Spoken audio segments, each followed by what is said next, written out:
Let's do this. It's the Real Jonathan Smith Show on Indie Sports Ticket, 1430 AM, 93.9 HD2, and always on the free Indie Sports Ticket app. What's going on? Welcome into the Real Jonathan Smith Show here on Indie Sports Ticket. Thank you for tuning in. No matter how you're tuning in, YouTube, Indie Sports Ticket. If you want to head over there and subscribe, maybe you're watching the show on X__Jonathan Smith. To follow me there and watch the show there. You can also listen on the Indie Sports Ticket app or 1430 AM if you're driving around in your car. You can also listen here at our building because I think we're on the speakers today. So what up to everyone in the lobby? The NFL, I believe, is making a pretty grave mistake this upcoming season. The NFL is king. No way around it. There's no doubt about it. It is by far the most popular sports league in America. And usually when people say by far or it's not even close, they're lying. This is one of those scenarios where I'm not. With that being said, I think the NFL is on the verge of making a couple of mistakes when you look at their schedule. Football is a great game, but I think that the schedule is part of why it's so popular. It owns Sundays. When I was growing up, Sundays in the fall were the same. We would go to church, and then we would race home so we could watch the NFL games. Colts fans here do the same thing. You should see what the Emmanuel Church parking lot does on Sundays in the fall. Like, cars just evaporate. People are cutting each other off. It's ruthless out there. Okay? But everyone wants to make sure that they're home by 1 o'clock so they can change into their Quentin Nelson jersey and then watch the Colts lose. Just a way of life around here in Indianapolis. And I think that the NFL is on the verge of sacrificing that. Part of why Major League Baseball and the NBA struggle in terms of their regular season ratings and popularity is they play too many games on too many days. You never know who's playing when. You've got to check the ESPN app every day to figure out if they're on Amazon Prime, NBC, ESPN, or some other channel, Fubo, I don't know. So you're having to check not only for that, but like, does my favorite team play today? You have to do it every day. And I think the NFL is on the verge of making a similar mistake. The NFL is playing games on Sundays, Mondays, Wednesdays, Thursdays, Fridays, and Saturdays this year. For those keeping track, that's every single day of the week except for Tuesday. I don't know what Tuesday did, but apparently they're not allowed to be part of the NFL Love Fest this year. If diamonds were as available as gravel, nobody would pay thousands of dollars for an engagement ring. The NFL's entire multi-billion-dollar empire was built on some artificial scarcity. You had to wait until Sunday to watch the NFL. You had to wait all week to watch your favorite team play. And Sunday's the perfect day for afternoon football and evening football. It's perfect for it. But by making the NFL available on a random Tuesday or Wednesday, I think the NFL is actively devaluing their own games. They're trading a long-term cultural dominance for short-term television rights fees. The NFL wants to have a game on every night of the week. They've been working towards this for the last couple years. And part of that is because they absolutely love their standalone games. That's why they're putting games out on pretty much every night of the week this year, because standalone games tend to pull in stronger ratings. Tend to. Okay? But part of that is all of their standalone games used to be these amazing matchups. People aren't tuning in on a Wednesday night for Titans and Jets. It's just not happening. Okay? And because there are more and more standalone games, this has led to, I think, less and less of these standalone games actually being quality matchups. Okay, like when you work through the schedule, it becomes pretty obvious that Sunday Night Football is, by my account, it has the worst lineup of any of them. Of any of them. You know, like week 1, you got Cowboys Giants, like that's a divisional matchup, but neither one of those teams are going to go win the Super Bowl. Week 2, it's Colts and Chiefs. No one outside of Indianapolis cares about that game. And everywhere outside of Kansas City is going to look at this matchup and go, oh, the Colts? Okay.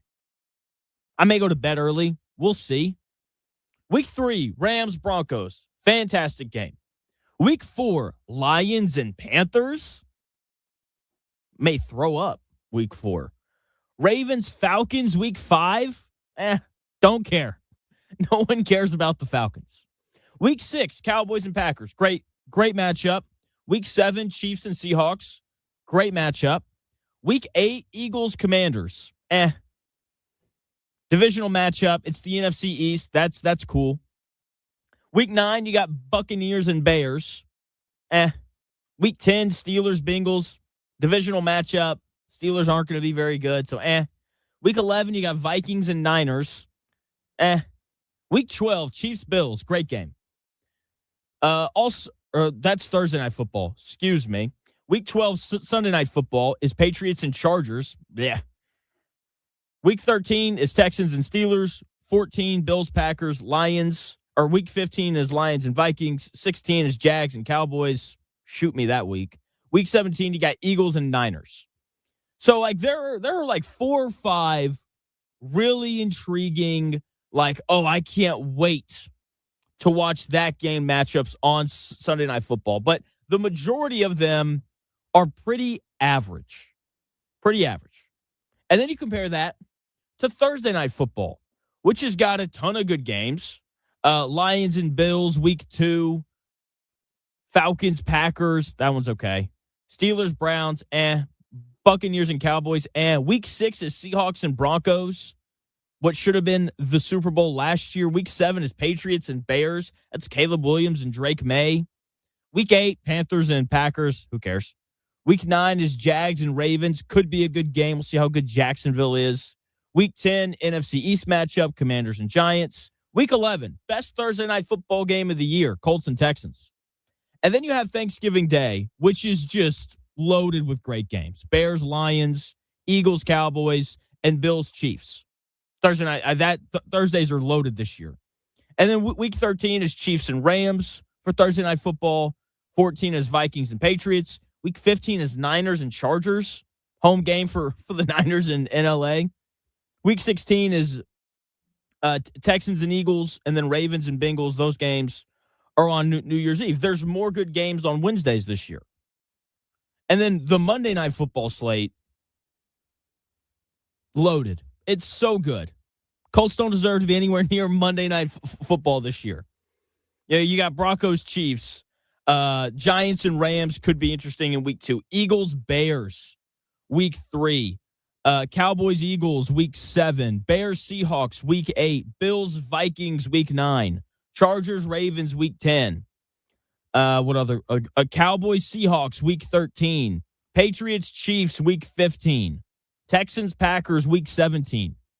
There are a lot of really good Monday Night Football games, and I won't bore you anymore with reading off these matchups. But when you look through the schedule of the 4 nights, when you look at Wednesday nights, Thursday nights, Friday nights, and Sunday nights, the Wednesday games are really good. The 2 times that they happened, the NFL season opener this year is on a Wednesday. It's a Super Bowl rematch. People are going to be intrigued by that. Thursday Night Football has a really nice slate. Thanksgiving Day is loaded with great games. Thanksgiving Eve, because that's apparently a thing now, they have, I think, two games on that night, and those games are really good as well. Friday has 4 games this year. They're all loaded. 3 of those games come on Christmas Day.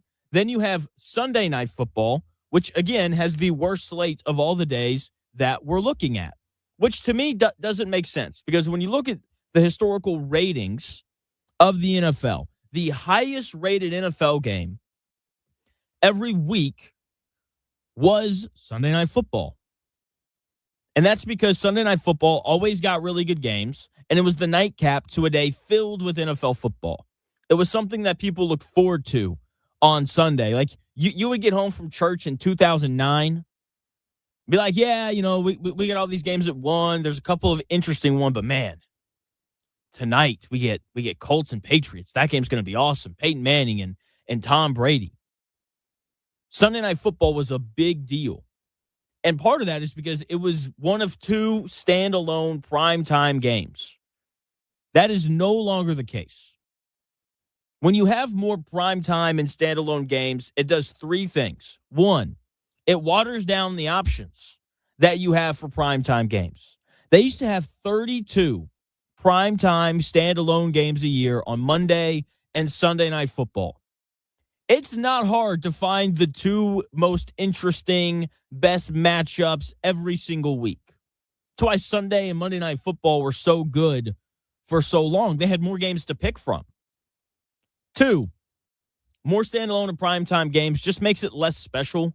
Like the NBA's not as special because they have primetime games on literally every night of the week during the regular season. Okay, so it's less special. If every game is a standalone game, then who cares? Again, that's part of what made Sunday and Monday Night Football special. They were the only standalone games of the week. Everyone tuned in. You were going to work the next day or school the next day saying, hey, did you watch Sunday Night Football? Did you watch Monday Night Football? And that was it. Less is more in certain instances, and this is a scenario where that applies.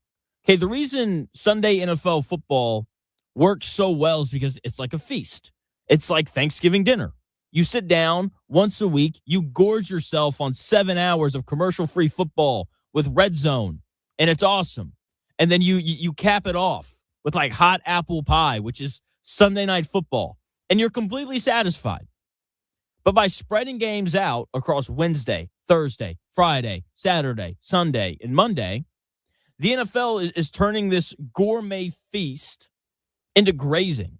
If you eat a snack every day, nothing ever feels like a special meal anymore. If you're constantly eating smaller portions, then dinner just doesn't mean as much to you.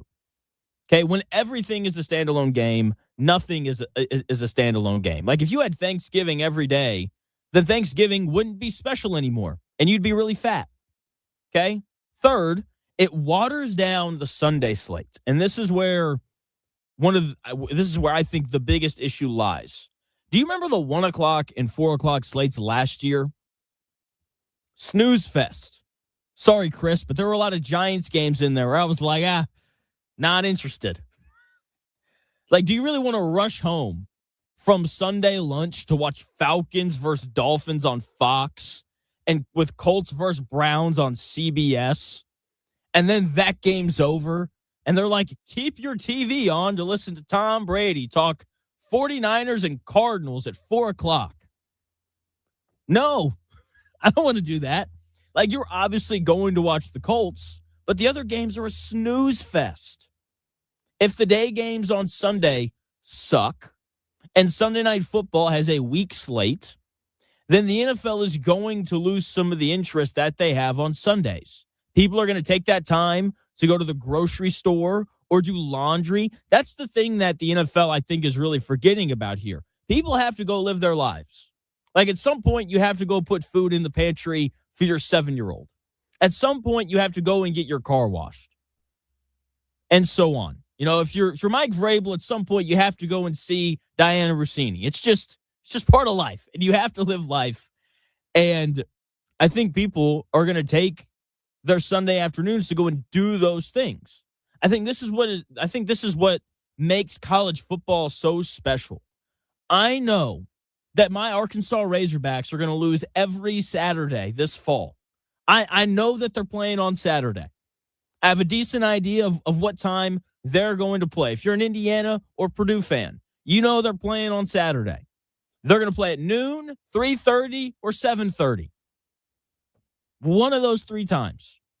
Okay, and this is part of what makes college football special. They have a game at noon, usually on Fox. That's like the biggest Big Ten game of the week. And then they have a really big game on at 3:30. It's usually like the ACC or the Big 12's best game of the week. And then 7:30 prime time, you have another great game. I don't know if you've been paying attention, but college football is pretty popular right now. Okay, I think the NFL should take some notes. Quit playing games every night of the week. Stick to Sundays, Mondays, and Thursdays. It will make your product better. You know, absence makes the heart grow fonder. I think that's what people say. When you're giving them football every night of the week, their heart is not growing fonder. It's not happening. Here's the other thing. They should also keep the best games in the United States. Yesterday, the owners voted on basically removing this rule where the NFL can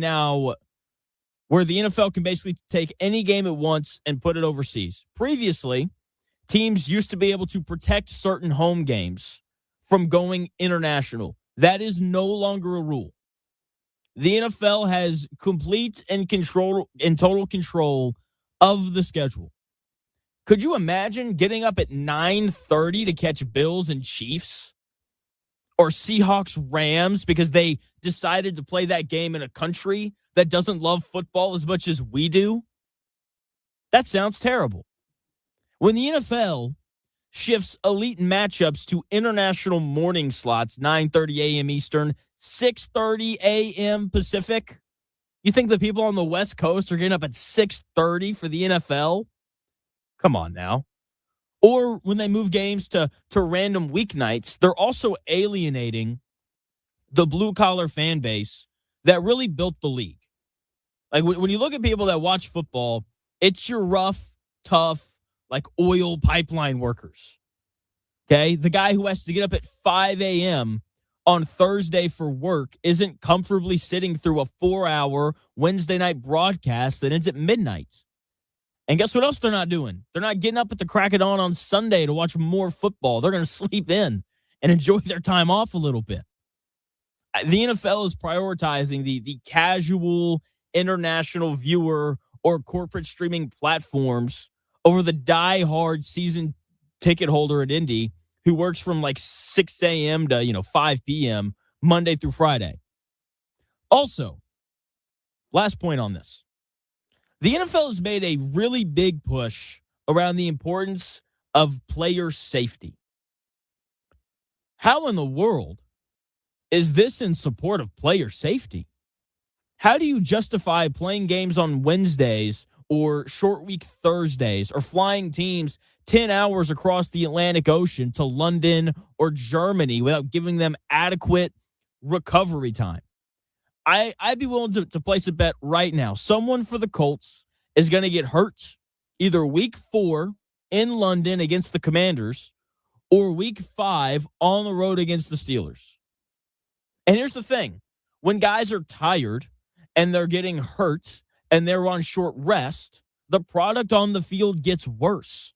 The games become sloppy, injuries happen more often, and the snooze fest from 1 to 4 o'clock and then 4 to 7:30 only gets worse. The NFL is very popular, but the NFL is not more popular than the Lord or sleep. A 9:30 game here is 6:30 on the West Coast. I understand that the NFL is the big dog on the block and they can push every other league around. But if you push too hard, sometimes you fall over.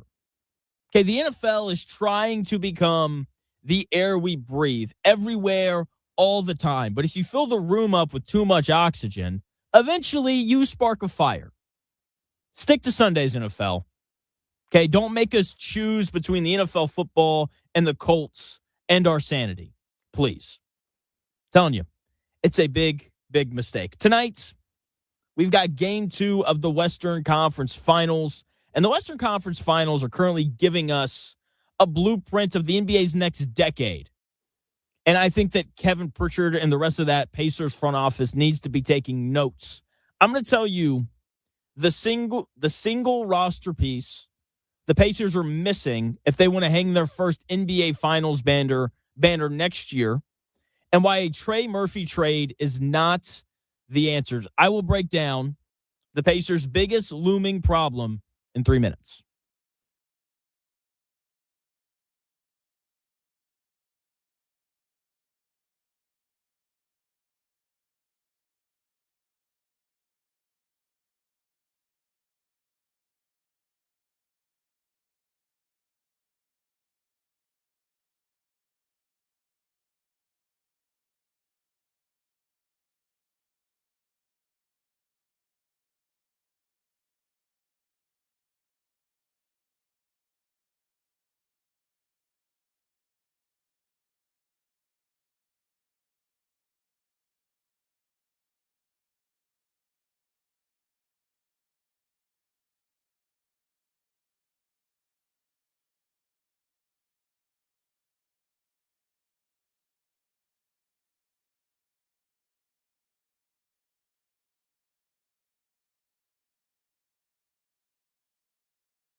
Didn't? There we go.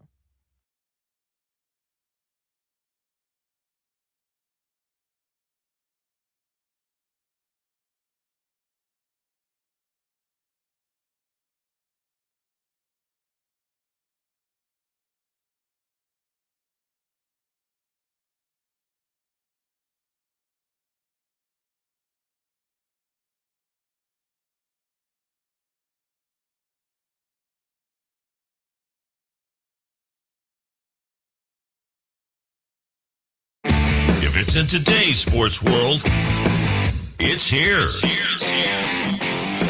The real Jonathan Smith Show on Indy Sports Ticket 1430 AM, 93.9 HD2, and always on the free Indy Sports Ticket app. Welcome back to the real Jonathan Smith Show here on Indy Sports Ticket. Sorry, everybody in the stream, if I scared you with. We had to record something real quick during the break. So apologies if you're watching on YouTube or X and you randomly heard me go, meow, because you'll see later. Anyway, tonight we got game 2 of the Western Conference Finals. After game 1, everyone should be stoked for the game tonight. I like the Thunder. I'd be very surprised if the Spurs took 2 games on the road against the defending champs. I'm going to talk about the game later on in the show.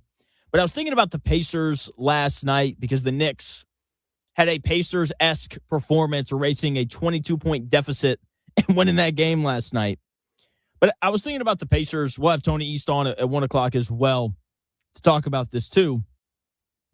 And this is also our Over the Hump Day segment. I'm all over the place right now. So tonight, game 2 of the Western Conference Finals. There's a decent chance that in order for the Pacers to win their first NBA Finals in franchise history next year, they're going to have to get over a 7'4" hump in a Spurs jersey that goes by the name of Victor Wembanyama. Let's get into Over the Hump Day.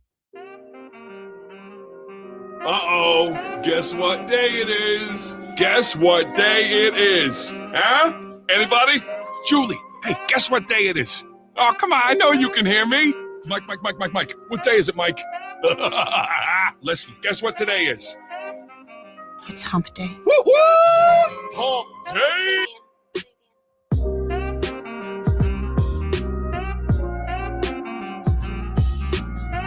No, as a coach, I gotta get us over that hump. I gotta get them comfortable, knowing that you're gonna be in close games and you gotta make plays coming down the home stretch. I mean, in the tournament, we were right there. I just didn't get them over the hump, man. And that's something that I live with every day of my life. Because I truly believe that was the team to really make some noise and get to the finals, and I just couldn't get them over the hump. I know all you Indiana fans love hearing the sweet, sweet sound of Mike Woodson's voice. Shout out to Mike Woodson for being the inspiration for Over the Hump Day. So Victor Wembanyama and the Spurs are entering their championship window. This is the first year of it. Next year will be year 2. Due to cap reasons, the Thunder are going to have to start parting ways with some different players because they're going to get expensive. I believe that the San Antonio Spurs will be the favorite to come out of the Western Conference next year. In order to beat the Spurs, you have to have a center that can stretch the floor. If you play a center against the Spurs that can't shoot the basketball, then the 7'4" alien gets to hang out by the rim the whole game, and he makes it dang near impossible to score at the rim. That's why Isaiah Hartenstein only played 12 minutes in Game 1 for the Oklahoma City Thunder, despite being a pretty good player. That, in turn, when he's on the floor, makes it near impossible for the Thunder to score at the rim. And that's kind of important. I don't know about you, but I'm a big fan of like open layups and dunks. Hard to do that when you have a 7'4" guy around the rim. In chess, you can have the most powerful pieces on the board, but if your opponent has a piece that can control the entire middle of the board without moving, you're paralyzed.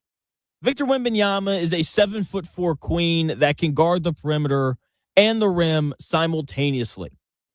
A stretch 5 is a sacrifice piece.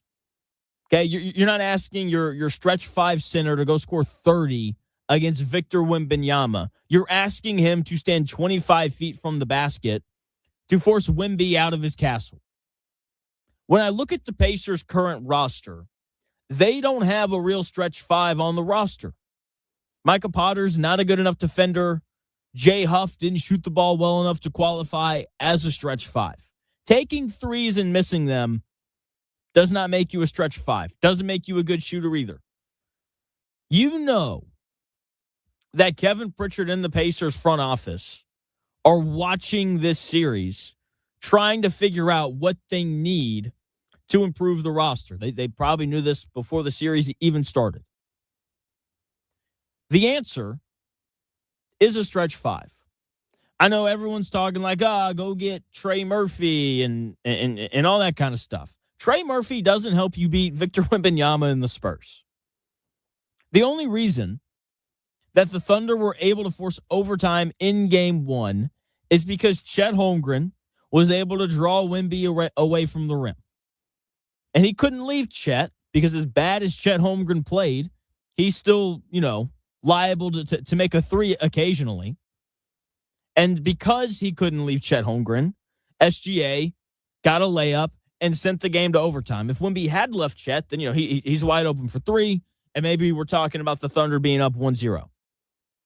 The Pacers don't have a guy on their roster right now who can do that. And as much as I love Zubac, and I saw this stupid stat going around yesterday talking about how he's 5-1 against Wemby and the Spurs, just nonsense.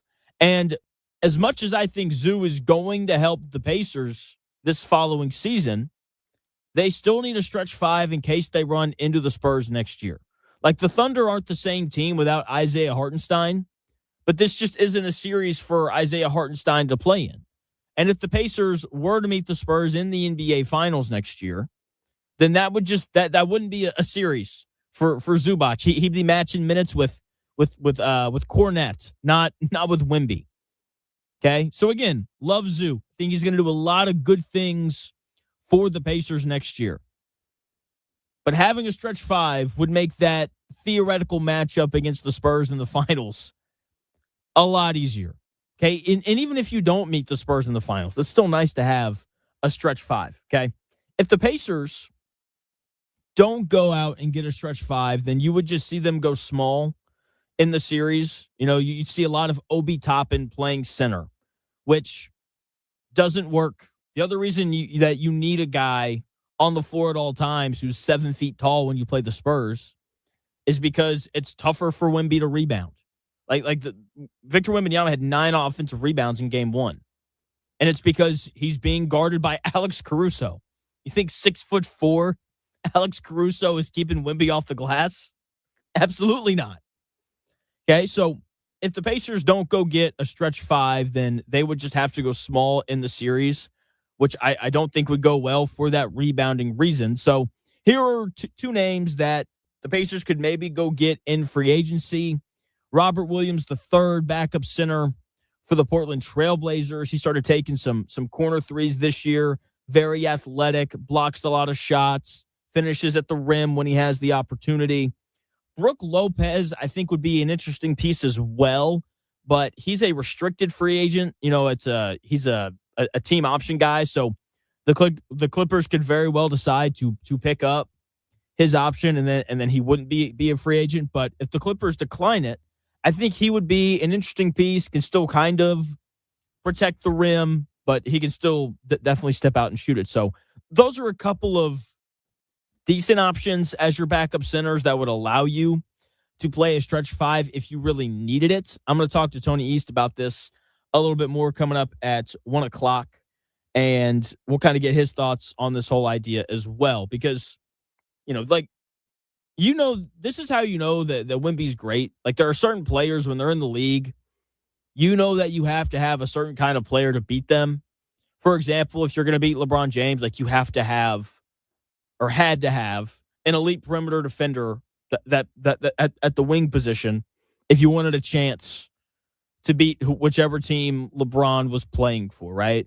If you wanted to beat Shaq in the Lakers, you had to carry like 4 centers on your roster to ensure that you had enough fouls to give from that position. And I think that the same thing for Wemby here is you have to have a center or a big who can pull him away from the basket. Okay, so game 2 tonight. Can't wait. It's going to be a blast. We'll talk to Tony East about game 2. We'll throw my stretch five theory at him as well. When I came in today, or let me back up. Last night, I'm prepping for the show, and I get a text from Chris. And Chris very simply says, "Jonathan, you have to let me talk about this event tomorrow on the show." I said, "Chris, what happened?" He said, "I can't tell you that." I was like, okay, man. Like, why not? He's like, I want to say it once. I want it to be genuine. So, Chris, I ask, what happened last night? Oh, you want to do it now? Yeah. Okay. We got a couple minutes, yeah. All right. So last night in town, there's lots of festivities happening leading up to the 500. There was a kind of like a meet and greet screening documentary thing for Bobby Rahal, right? And it's at a place called Newfields. I don't know if you've ever been there, but it's very like high class. And you saw I came in yesterday wearing shorts. And I get there, and let's just say I'm glad I took a pair of pants with me because everybody was like dressed up super nice. But anyway, okay. It was very nice out at Newfields last night. I changed out of my shorts. I had a friend come along with me who is very, very much into racing. and I know she would have loved it. I said, "Yeah, you got to meet me out here. We're going to this thing." So we walk in. It's very bougie. They have cocktails. They got meatballs on a stick, and Oh, on a stick. it's very, very classy, right? And I'm like really glad that I brought a change of clothes. But anyway, on the way in, we get to meet Bobby Rahal, which is awesome because he's a legend, right? The documentary is about celebrating 40 years from him winning the 500, right? Back in like 86 or something. Really good documentary. But it's it's very classy. We're in there, we're mingling, we're rubbing elbows with big names or whatever, right? And this almost seems like, you ever have a dream and you're like, man, you won't believe this dream I had, and you remember all the details. This is exactly what last night was. It was crazy. Okay. Right? So they allow us to sit wherever we want in this theater where they're showing the documentary. And we must have picked the perfect seats because we're sat directly across the aisle from Bobby Rahal. Chris Hagan from Fox 59 comes out on stage and he's emceeing. He's talking about, oh, we've got a lot of big names in the crowd tonight. And just to back up a little bit, I'm telling my friend, my favorite racer as a kid was like Al Unser Jr., right? So back in the theater, we're sitting in our seats across from Bobby Rahal, and Chris Hagan's on stage talking about all the big names in the room. Hey, give it up for Al Unser Jr. And I'm like, what? He's sitting directly in front of Bobby Rahal across the aisle from us. So I'm like freaking out, right? And then he's also like, we also got Danica Patrick. She's over in the middle. Ryan Kelly from the Colts sitting over here. We've got Ari Lyondike sitting over here. So like all these big names, I'm just like overwhelmed, right? Was there we got Chris from the Real Jonathan Smith Show? That did not happen. That didn't happen? Okay, I didn't know. That didn't happen, but I'm just kind of like taking it all in, right? And my friend, right before this thing kicks off and we're getting ready to watch this show, she's like, dude, I think I saw Mike Pence in the lobby, right? And I'm not political at all. It's not because I'm not interested, but it's just I don't have a say. Former vice president, still cool. Right. So I'm like, my initial reaction was like, great. And right at that time, walking down the aisle, because we're in the aisle seats, I turn around and look over my shoulder, and it's Mike Pence. He hears me and my comment, and it's like, hey, how's it going? I was like, oh, how's it going, Mike Pence? It's going all right. He shakes my hand. It was just like a super weird experience, and I couldn't have made any of this up, dude. This is like a wild experience.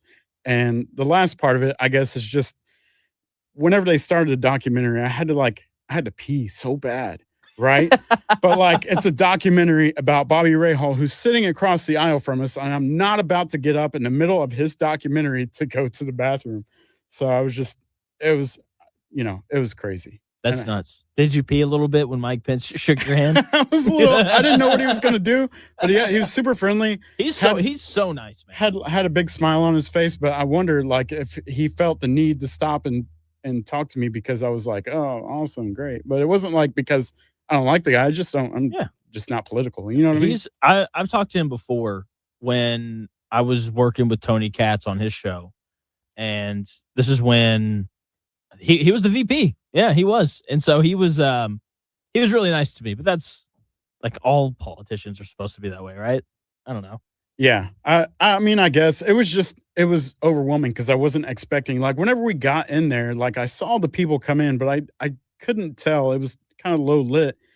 And like just to be able to say I sat across from Bobby is one thing, but Al Jr., man, that was my favorite when I was a kid. So I was just starstruck. That's all. Yeah, that's cool. That's awesome. Share that. That's awesome. All right. Cavs Knicks game 1 was last night, and what a game. Very, very great game, but very different from game 1 of Spurs and Thunder. Donovan Mitchell, I thought, played well. He was like the designated driver for Cleveland last night all night long. Drove them through traffic. He knew all the directions. His drunk teammate James Harden throwing up in the passenger seat. And Donovan Mitchell absolutely dominated the Knicks. So why, with the game on the line, did he pull over to the shoulder and hand the keys to a guy in James Harden whose playoff GPS hasn't worked in a decade. I'm talking about the catastrophic final possession and the 8-minute collapse of the Cleveland Cavaliers in Game 1 in 3 minutes.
It may, one day, be a must-listen for sports enthusiasts. Yeah, and monkeys might fly out of my butt. Uh-oh. The Real Jonathan Smith Show on Indy Sports Ticket 1430 AM, 93.9 HD2, and always on the free Indy Sports Ticket app. Welcome back to the Real Jonathan Smith Show. Tony East joining the show here in about 15 minutes. Thanks for tuning in, no matter how you're tuning in. YouTube, X, the Indy Sports Ticket app, 1430 AM. So many ways to listen. Really no excuse not to at this point, right? So last night we had another really good game one. Okay? Last night, game one between the Cavaliers and Knicks was a great game for a completely different reason than game one of Spurs and Thunder. Spurs and Thunder was close the whole way. That is not what happened between the Knicks and Cavaliers last night. It wasn't surprising how poorly the Knicks shot the ball from three. I thought they were clearly rusty. They hadn't played in like a week and a half. before last night. The Cavaliers played 2 days prior, and we've seen this happen before. Okay, team comes in off of a long series. They're still in rhythm. Team comes in after having a long break, and they're clearly out of it. And the Knicks were very clearly out of it. They shot 2 of 19 from 3 in the first half, and yet they only trailed by 1 going into halftime. Red flag number 1 for Cleveland. But then the third quarter started, and the defense for the Knicks didn't hold up, right? We saw a similar thing from the Thunder in their game 1 against the Spurs. They shot the ball really poorly outside of Alex Caruso. They were 9 of 31 from 3 when you take away Caruso's hot shooting. When you go more than a few days without playing at playoff level intensity, you come back rusty. We've seen it from both home teams in these conference finals. The difference, though, between the Knicks and the Thunder is the Thunder's defense is good enough to keep them in games, even when they're not making shots. And when you have Karl Anthony Towns and Jalen Brunson on the floor together, your defense just isn't going to be good enough to do that. You have to make shots at some point, and they didn't do that until about 8 minutes left to go in the fourth quarter. 3 after 3 quarters, and the game got away from them. They couldn't keep Donovan Mitchell out of the lane. They couldn't keep Jared Allen off the glass. They stopped playing good defense. Their energy just looked low. They were giving up open looks to the Cavaliers' best shooters. And it seemed like the game was over when Dean Wade hit a 3 and had an opportunity for a 4-point play. The Cavaliers pushed the lead all the way up to 22 points, and it wasn't enough. With about 8 minutes left to go in the fourth quarter, something just changed. The Knicks started getting stopped. Jalen Brunson remembered that it was the playoffs, and he just stopped missing. He was so frustrating to play against for the Pacers. Aaron Nesmith would be in that man's grill, and it just wouldn't matter. And I love that Mike Brown just said it after the game. He was like, yeah, we just isolated James Harden. James Harden defended 8 isolations in the fourth quarter, and he gave up, on average, 1.88 points per isolation. Because on one of those, OG Anunoby got fouled, and he made 1 or 2 foul shots. That's why he didn't give up an even 2. Because I swear, every time they isolated James Harden, they got a bucket. So Jalen Brunson starts scoring easily. He had a couple just absurd shots, like offhand floater off the top right corner of the glass. He had a pull-up 3. Meanwhile, Kenny Atkinson standing over on the sideline with his thumb up his butt. You know, occasionally pulling it out to clap a little bit and say, it's all right, guys. Let's get a stop here. James Harden, take another bad shot. James Harden, turn the ball over again.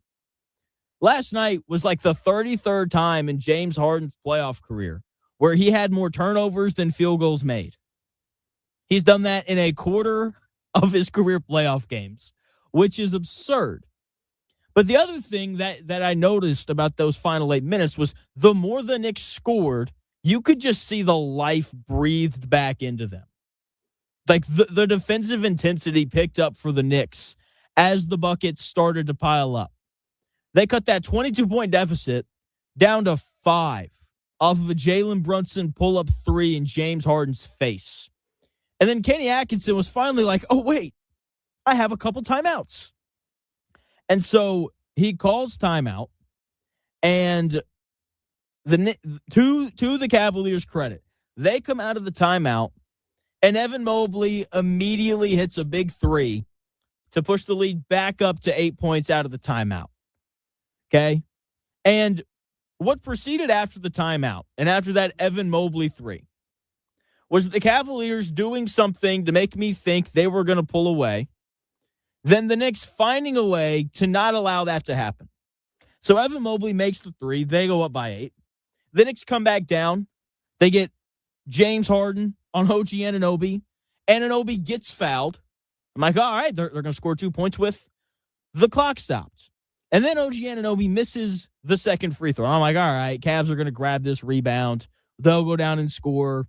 They'll be up by 9 and then whatever. No, Sam Merrill commits a loose ball foul. Then Mikal Bridges hits a contested Fadeaway 3 as the shot clock expired to cut the lead down to 4. And then it's like, maybe the Knicks are going to pull off this comeback. This is incredible. So they go down the floor. They get a stop. They come back down 4. OG Anunoby's got a layup. I mean, it's either he's going to lay it in or Jared Allen is going to come over. He'll drop it off to Karl Anthony Towns. And then, he'll dunk it and they'll be down by 2.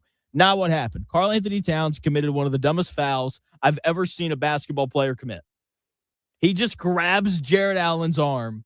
They whistle him for the foul, going the other way.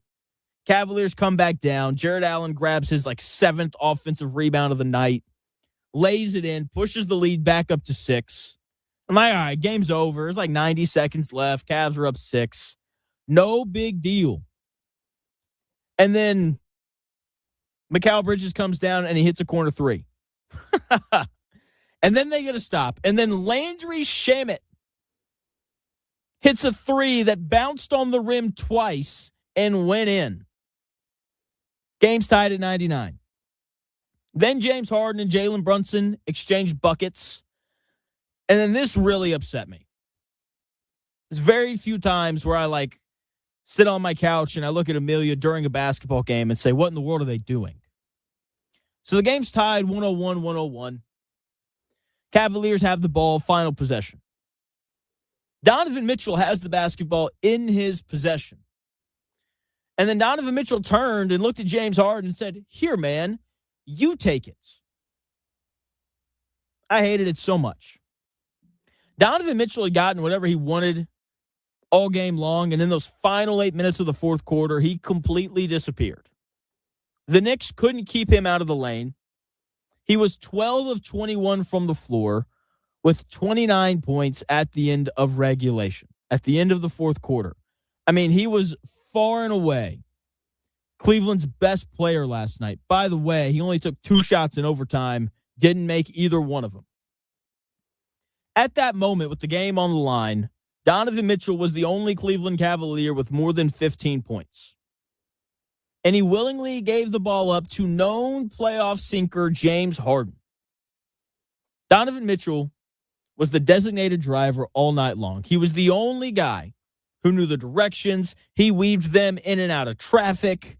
He couldn't be stopped in the lane. Then, game on the line, 101-101. He pulls over to the shoulder, hands the keys off to James Harden, who's actively throwing up in the passenger seat, a guy whose playoff GPS has been broken for a decade. I don't care if Sam Merrill got a decent look out of it. If you're the franchise guy, you don't delegate the biggest moment of the night to somebody else. You take the shot. You go down swinging with the ball in your hands.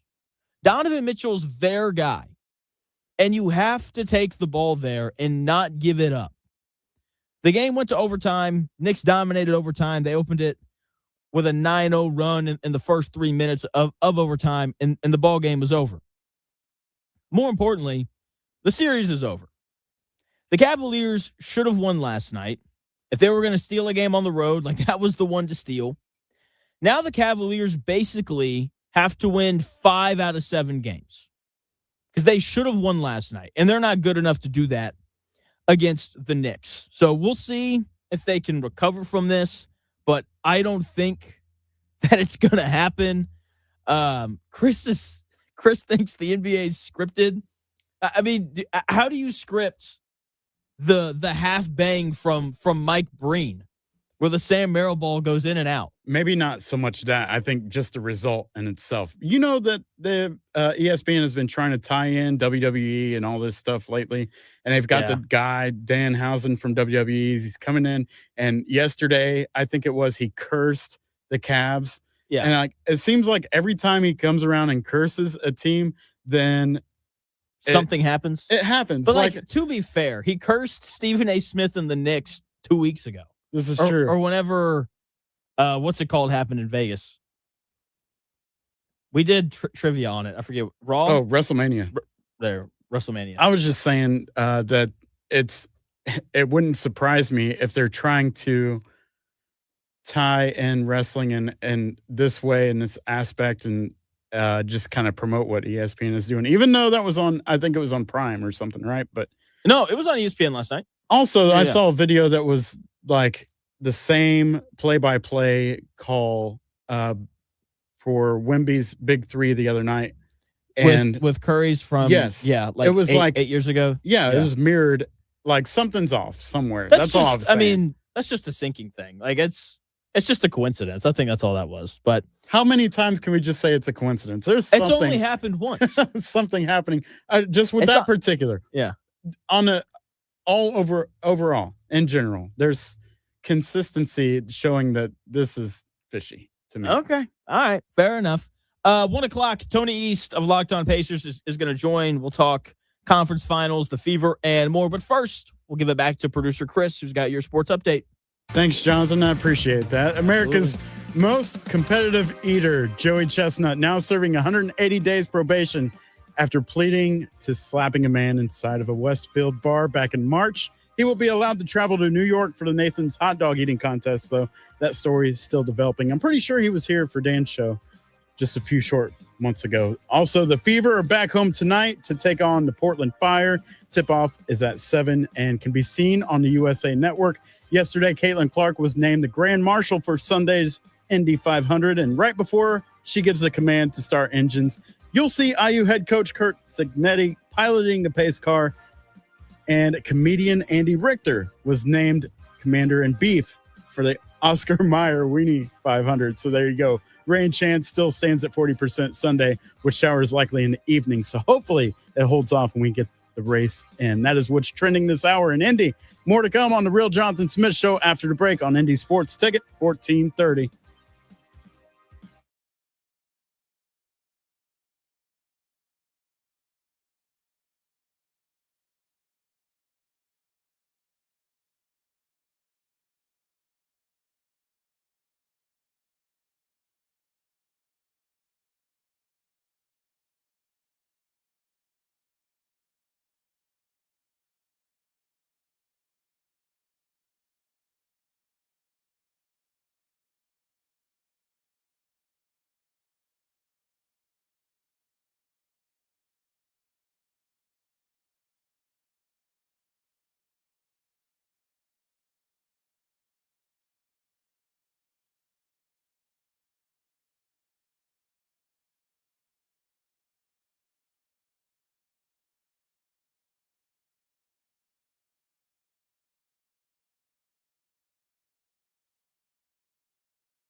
do this.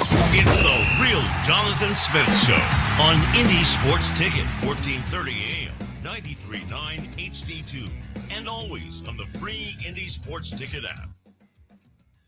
Hour number 2 of the Real Jonathan Smith Show getting underway. Joining me now, the one and only Tony East, who does a great job covering both the Pacers and the Fever. Tony, how much time do you have today? I know you got hard out sometimes, and I don't want to keep you too long. I always got stuff going on, but I don't have a thing today, so I don't have a hard out necessarily. Okay, because we got the Fever tonight. The conference finals in the NBA have been incredible. What'd you think of Game 1 between the Thunder and the Spurs? Oh my gosh! Well, beyond that, it was an insanely good game. Like, double overtime is already a thing. I mean, that might go to. I posted this after the game. Like, that might be one of the best 20 games I've watched in my life. It was that good. But just Victor being that good and that dominant against the reigning champs, and them winning the game without De'Aaron Fox is what does this mean for the NBA? Is it just over? Are the Spurs here now? Is this guy just going to win everything for a while? He was that awesome, and I've never seen a player rip a Steph Curry shot who's 7'7", and I mean, it was there's very few shots, I remember most of them in my life, that I audibly react to, or my body can't control itself anymore. There were a couple of those in the Olympics when the USA won a few years ago. I audibly let out a noise when Victor ripped that three. That game was one of those, I'm going to remember that for a long time. This is where I was when the Spurs became the Spurs moment. It was unbelievable. It was. When he hit the three, I hit the silent pop up off the couch because my wife was asleep.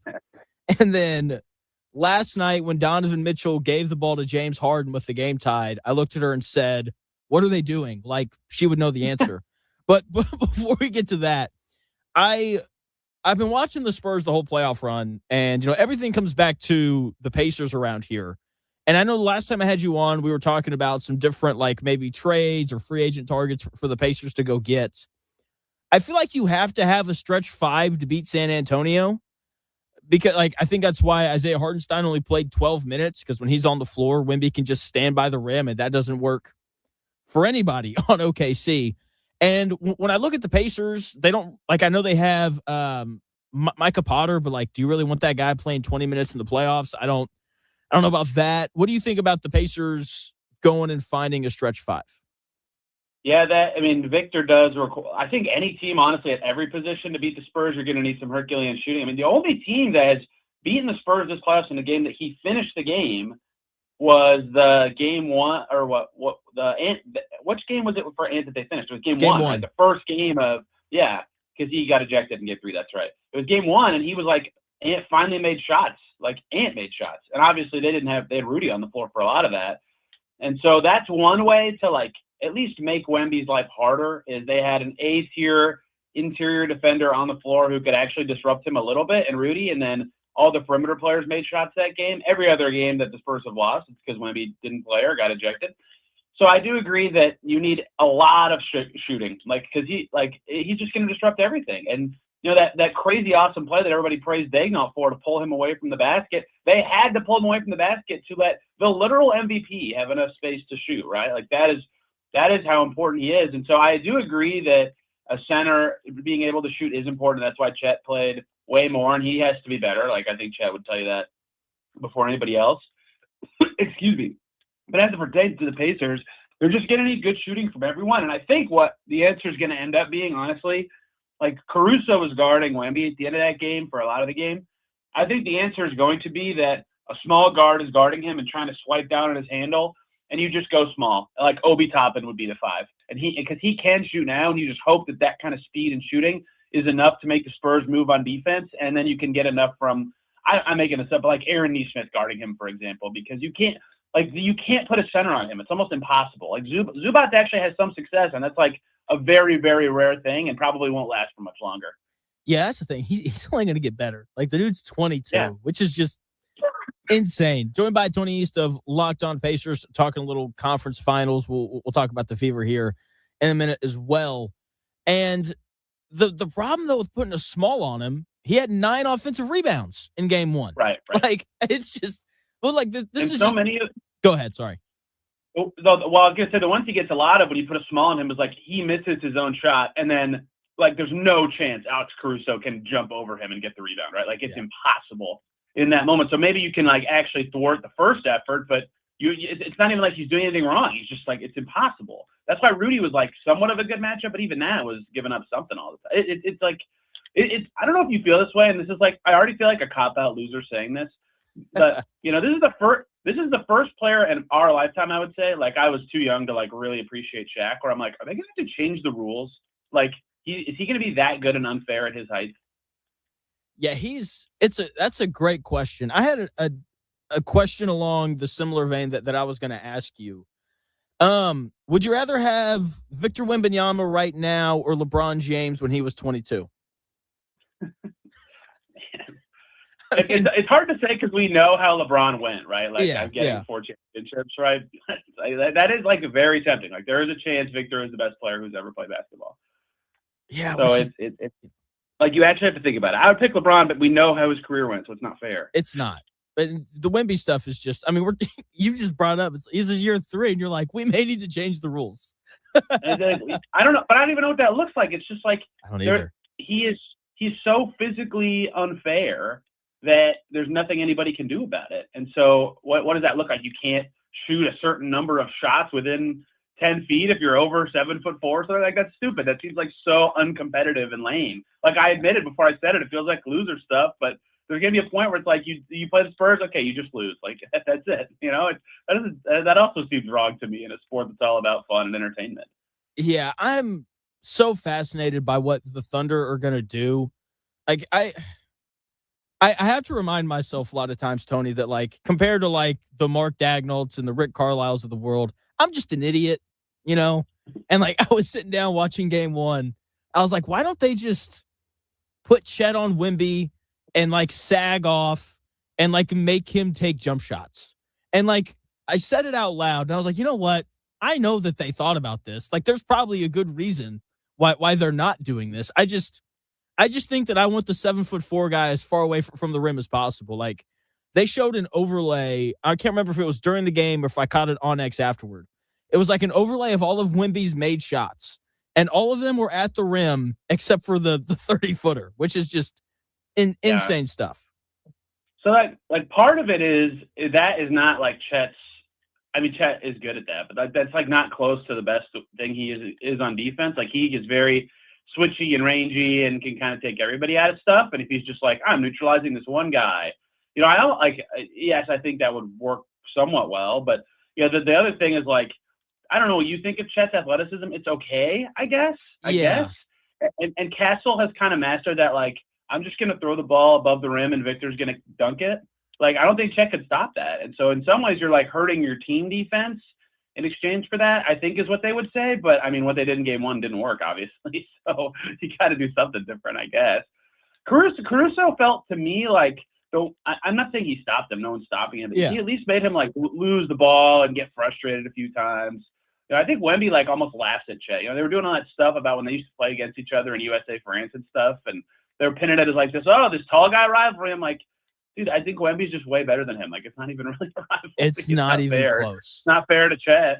Yeah. Like, it was like the cuts back and forth between the two. It's like Wemby's like yelling at the crowd and like doing the little pose by the bench. And then they cut to Chet and he just looks sad. Like he just looks sad. And I think that.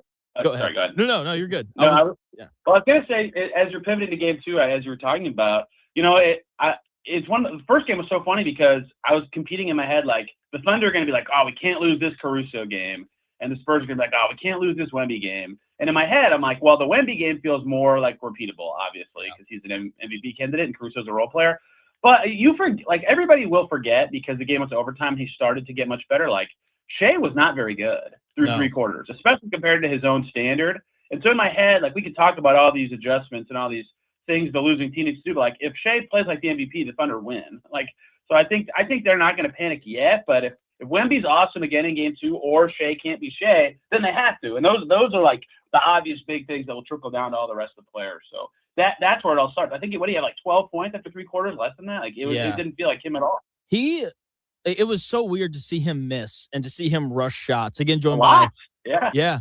Again, joined by Tony East of Locked On Pacers, talking about the Thunder and Spurs game 2 tonight.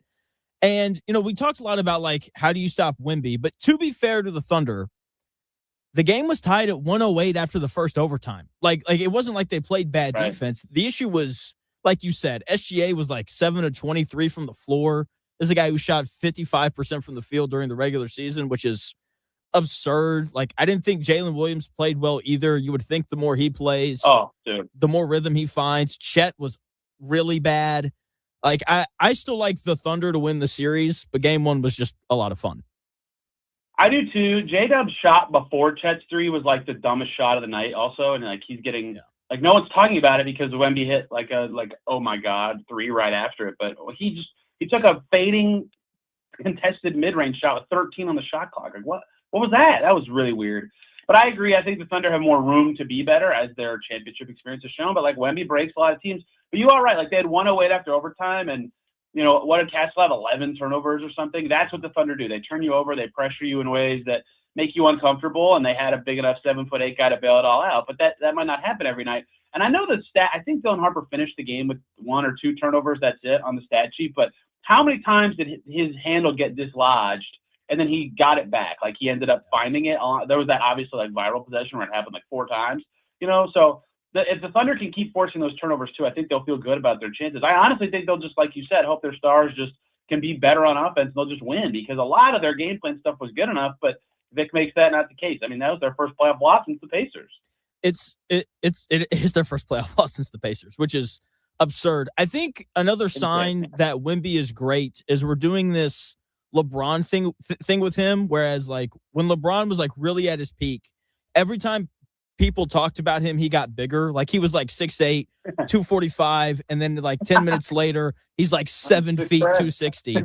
And like when this interview started, Wemby was 7'4", now he's 7'8". So I have like walked past every NBA player at some point, right?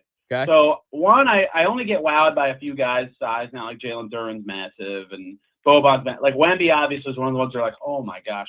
I am gonna guess this just from seeing him a few times. My official prediction for his height would be 7'7". I think he's 7'7". Okay. Which is just it's insane. It's just insane. It is. Knicks with a Pacers-like performance last night. 22-point comeback. They had a 3 bounce on the rim twice and go in. I feel like that series is over. Feels like the Cavaliers are going to have to win 5 games now instead of 4. I didn't think that they were going to win before, but definitely not now. The Cavs have had one disheartening loss in every series so far, and they only had like a day between games, so I'm not like counting them dead. But the fact that they were up that much in the fourth quarter and lost is like absurd. There's been so many games this playoffs where like, man, that's like franchise-changing stuff for some team. And if you're the Cavs, like, how do you lose? Like, how's that possible? And I know the Pacers did it to the Knicks last year in that very building, but you have to win that game. And the Knicks won in like such a comically easy way. They're like, okay, James Harden, come here. Like, oh, that's all I did over and over and over again. And Jalen Brunson scored 10 billion points. Like that, it can't be that easy on that stage. And I think the Cavs only lost once at home the first 2 rounds. Like, I'm not counting them dead yet. They were able to be up 22 in the fourth quarter, but that was like embarrassing stuff. I don't even know how it's possible that happens. Like, don't you just sub one time? Don't you just call a couple timeouts and settle down? Like, it was crazy to me the way that they lost their composure, and they couldn't get it back at all. Yeah, they didn't call timeout. That was the amazing thing to me. Like Kenny had 4 with 5 minutes to go. It made no sense. Got to save them for those last minute possessions, I guess. Yeah. I was amazed by that. I was amazed at like the lack of Donovan Mitchell touching the ball in the final 8 minutes, because he was by far their best player through the first 3 quarters. And then the final 8 minutes, he didn't touch it. It was a lot of James Harden, which if I'm the Knicks, I'm like, yes, let's give the ball to the guy who's had more turnovers than field goals made in like 25% of his career playoff games. It was, I couldn't believe it, really. I generally have liked Kenny as a coach his first 2 years with the Cavs, but this is the first year I'm like, I don't know what you're like. I don't know why you're making the choices you're making with your basketball team. Like, why are you putting Dean Wade in so much in the first 2 rounds when you need offense? And then last night's the fourth quarter, and you need defense, and you won't put in Dean Wade. Like, you're actively not putting in Dean Wade. I was so confused by that. Like, Sam Merrill, who's had a nice playoffs, is like throwing the dumbest passes ever in overtime. Why is he out there so much? Put Keon Ellis in the game if you need a guard. Like, it's so backwards compared to what I'm used to from him, which is just like default to shooting. I don't know what he's doing, and that's rare from him. And I think it's cost the Cavs a game or two in this playoffs. If you need a half bang, put in Sam Merrill. That was insane too. Mark Green is loading up the bang, and the ball rims out. The whole game was like, it was. I think the difference in the game ones, I think they're like perfect examples of like how games can be great. Like Spurs Thunder was great from start to finish. And then the other version of a great game are these crazy comebacks, which we obviously got last night. Last thing on this game here, and then we can talk about the Fever tonight. So Tony, there's a guy who tweets at me during the show. He listens to everyone. His name's Timothy Bowman, and he just has amazing James Harden jokes. And so I'll pose this question to you. He asked me. He said, "Do you think James Harden driving the lane is like a big guy going through a buffet line?" Very similar, yes. Yeah. He is a big guy. Remember Remember when he got fat to get traded? Like, that was a real thing that happened in the NBA. Yeah, it is such a weird thing what happens to him. Like, it's like every playoff he has a game or two that's good, and then 10 just like, what happened? Like, how are you even close to a star player? That was like pathetic. It's so weird to me. Like, it doesn't happen to anyone else to this extent. It doesn't. And like, even looking back on Game 7 against the Pistons, he scored like 9 points. Terrible. They won that game because Sam Merrill and Jared Allen were awesome, not because of James Harden. Yeah. So I don't. Go ahead. And it's about time he won a Game 7, but like, he was great in Game 5. I guess that's great, but it's like this. Like, how did this happen? Like, what? It's not even something about the game. Like, it's not like you're being guarded way differently or anything. He just like stinks all of a sudden. I don't get how it's possible. I don't either. Guard Karl Malone, which is an insult to Karl Malone. Joined by Tony East of Locked On Pacers, also does a great job covering the Indiana Fever. You can read him at Forbes.com, Circle City Spin, the 9 Sports. Tonight, the Fever are playing the Portland Fire, new expansion team that I haven't seen play yet. I'm assuming you've caught them at least once or twice. What do we need to expect from the Fire tonight?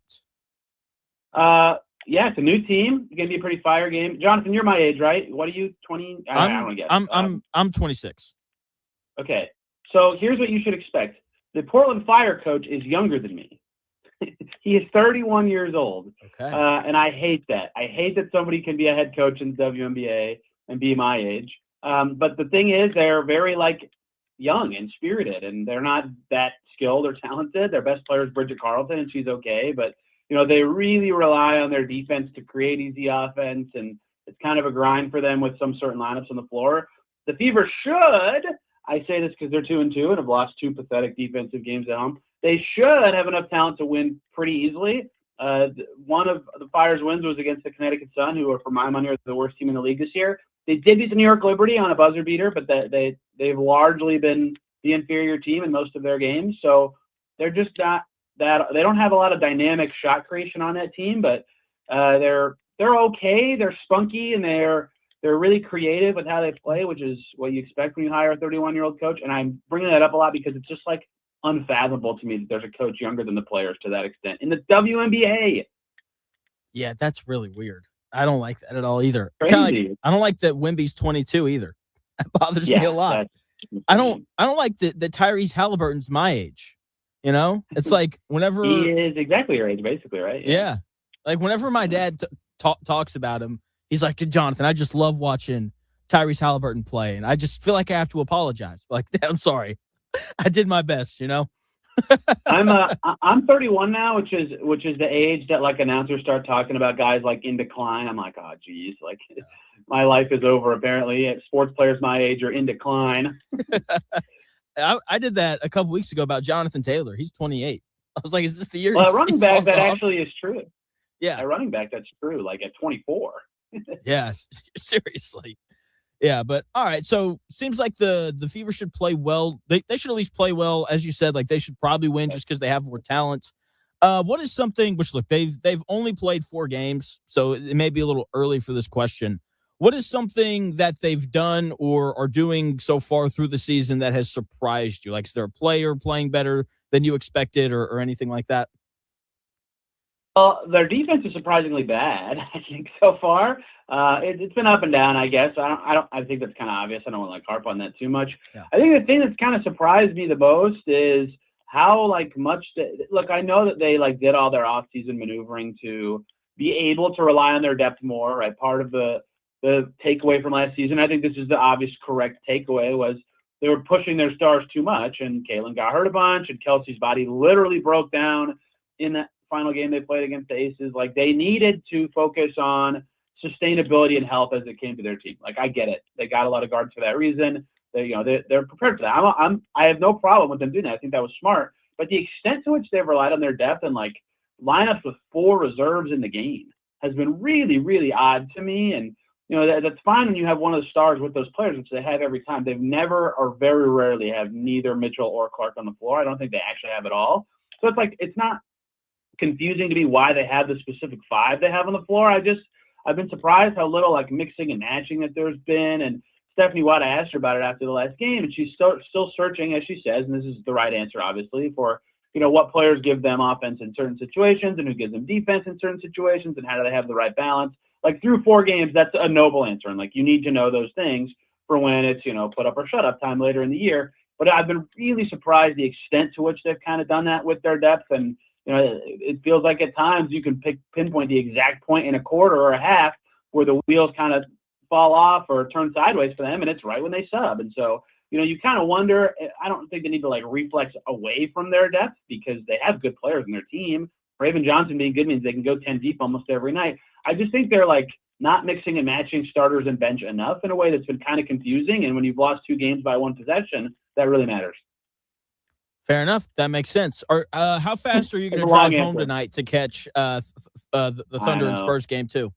I need to find a way to safely have the game in my car. I think I can't watch it, so the answer is just definitely going to be the radio broadcast. But it's so hard. That happened with Pistons Cavs game 7. The Fever tipped at 6, and that game tipped at 8. And I was like, man, I got no overtime tonight. I got to get home and see this. And then by the time I got home, that game was already over. But it's I used to set alarms for Wemby. I don't do it as much anymore because it's exhaustingly tiring to watch the Spurs after Pacers games and such. Yeah. It's just you never see anything like it. And I know it's easy for him because he's so tall, but it's amazing. So I'm hopeful that the Fever beat the Fire very handily tonight, running clock 4th quarter with no fouls, and I'll be home by 9:30 and can watch the second half of hopefully another Titanic game. So the past 3 or 4 weeks, I've been going line dancing with Amelia on Wednesday nights. Ooh, and that's fun. I'm just recording games and staying up till 2 a.m. watching them. Not doing that tonight. I haven't told her yet, but I'm not going tonight. I'm staying home to watch this game. So I had a buddy who had to fly for work Monday night, and he landed at 2 a.m. or something because his flight got delayed. And he doesn't even really care about the NBA, but he was getting a bunch of notifications on his apps about it. And he texted me. He's like, was this game as crazy as all this stuff makes it look? I'm like, dude, I'm literally watching it again right now. Yes, it was. Man, it was that great. I had people during game 1 that I hadn't talked to in years texting me like, Jonathan, are you watching this? I'm like, do you know who I am? Absolutely, I'm watching this. You know what I like in sports is when there's a moment happening and everybody's like, are you watching this? Are you watching the game? And you know exactly what they're referring to without them actually specifying what it is. It was like that when Prime and Colorado were rocking it first. It was it's fun when that happens, and it's happening with the Spurs right now. It is. It's a lot of fun. Well, Tony, have a good time tonight. I hope you get your running clock 4th quarter so you can race home and watch the game. Thanks for the time, man. Yeah, thanks for having me again. Absolutely. That is Tony East. You can listen to him, Locked On Pacers. You can read his stuff in many different places, including Forbes.com, the Circle City Spin, and the 9 Sports. Does a great job covering, the Fever and the Pacers. So The Bears might be moving to Hammond. We're going to find out in June or July. Indiana could become a 2-team NFL state, which is kind of insane. Chicago looking at Northwest Indiana for a new stadium. Critics are crying that Hammond's too small to host the NFL. But I say bring it on. We love football here, and we've got more than enough room. I'll tell you why the Bears make perfect sense in Hammond, Indiana, coming up here in about 3 minutes. Chris, if you'll go to break. I don't have my stuff up for some reason.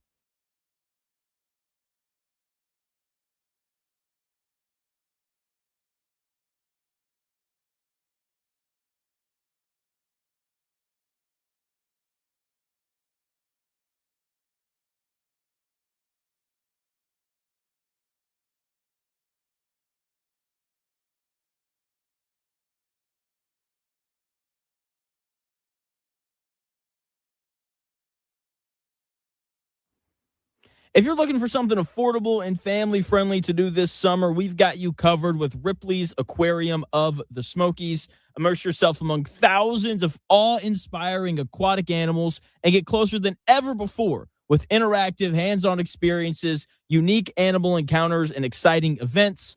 On Friday at 9 a.m., log on to indiesportsticket.com to get 2 aquarium tickets plus any 2 attractions for half off. That is normally a $134 value, yours now for just $67.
The best takes. Maybe. The Real Jonathan Smith Show on Indy Sports Ticket 1430 AM, 93.9 HD2, and always on the free Indy Sports Ticket app. Welcome back to the Real Jonathan Smith Show here on Indy's Sports Ticket. Thank you for tuning in, no matter how you're tuning in, whether that's YouTube, Indy Sports Ticket. If you want to head over there and subscribe, maybe you're watching the show on X, _ Jonathan Smith to follow me there and watch the show there. You can also listen on the Indy Sports Ticket app or 1430 AM. The Chicago Bears could end up in Hammond, Indiana. It's a real thing. The Bears are going to finalize their stadium location either in June or July. It's either going to be Arlington Heights in Illinois or it's going to be in Hammond, Indiana, Northwest Indiana. And man, I hope they end up in Hammond. I really do. That'd be the best thing ever. Just because it'd be so funny.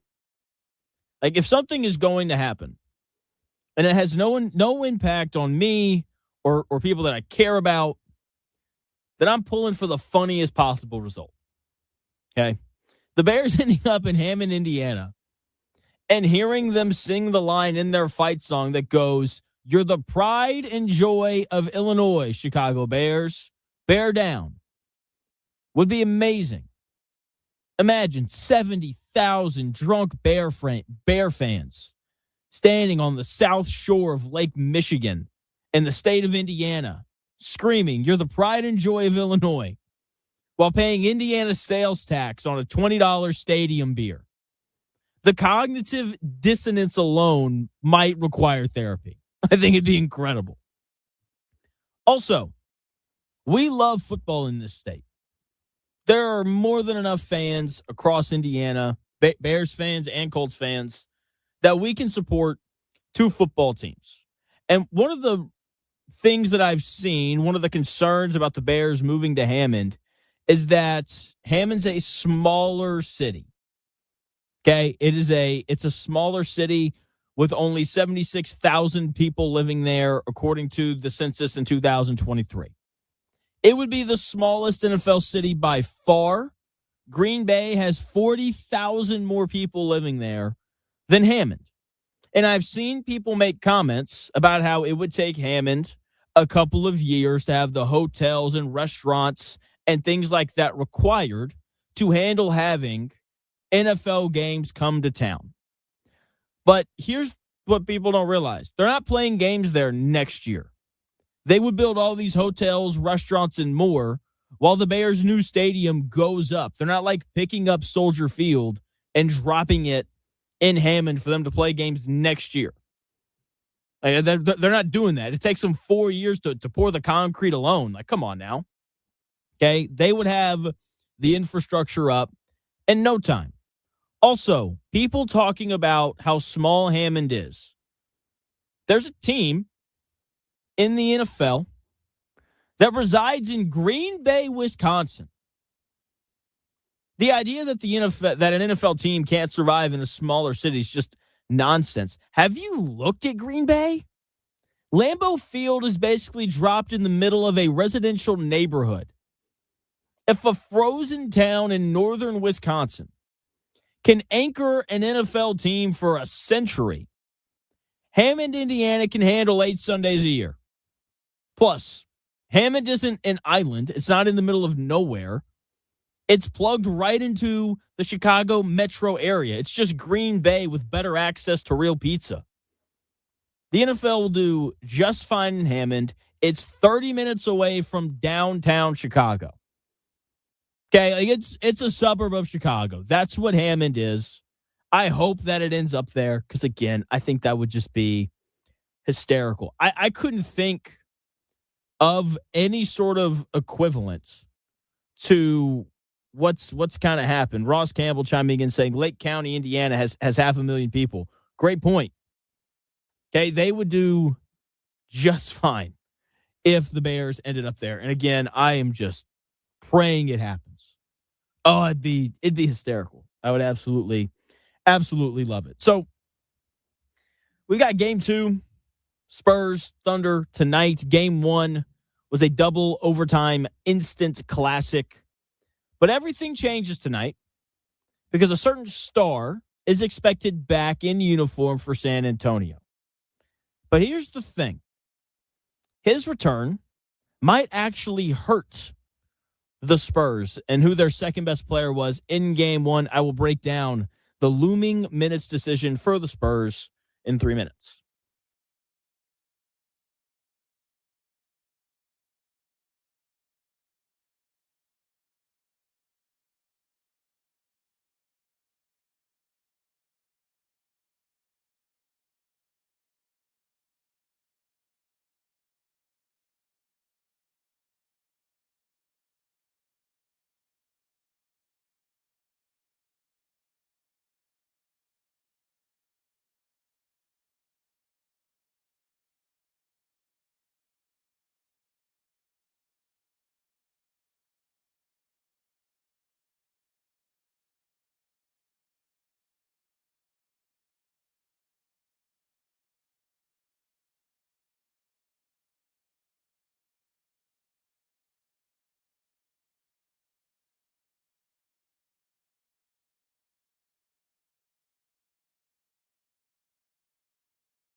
If it's in today's sports world, it's here.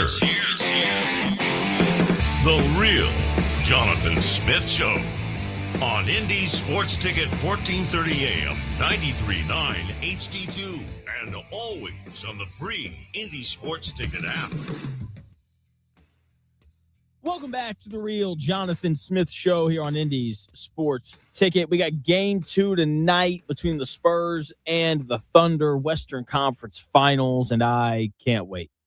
I'm skipping line dancing so I can watch the game live. I enjoy watching games after I've recorded them, skipping commercials, skipping through 5-minute long reviews where you're just staring at the referee's butts the whole time.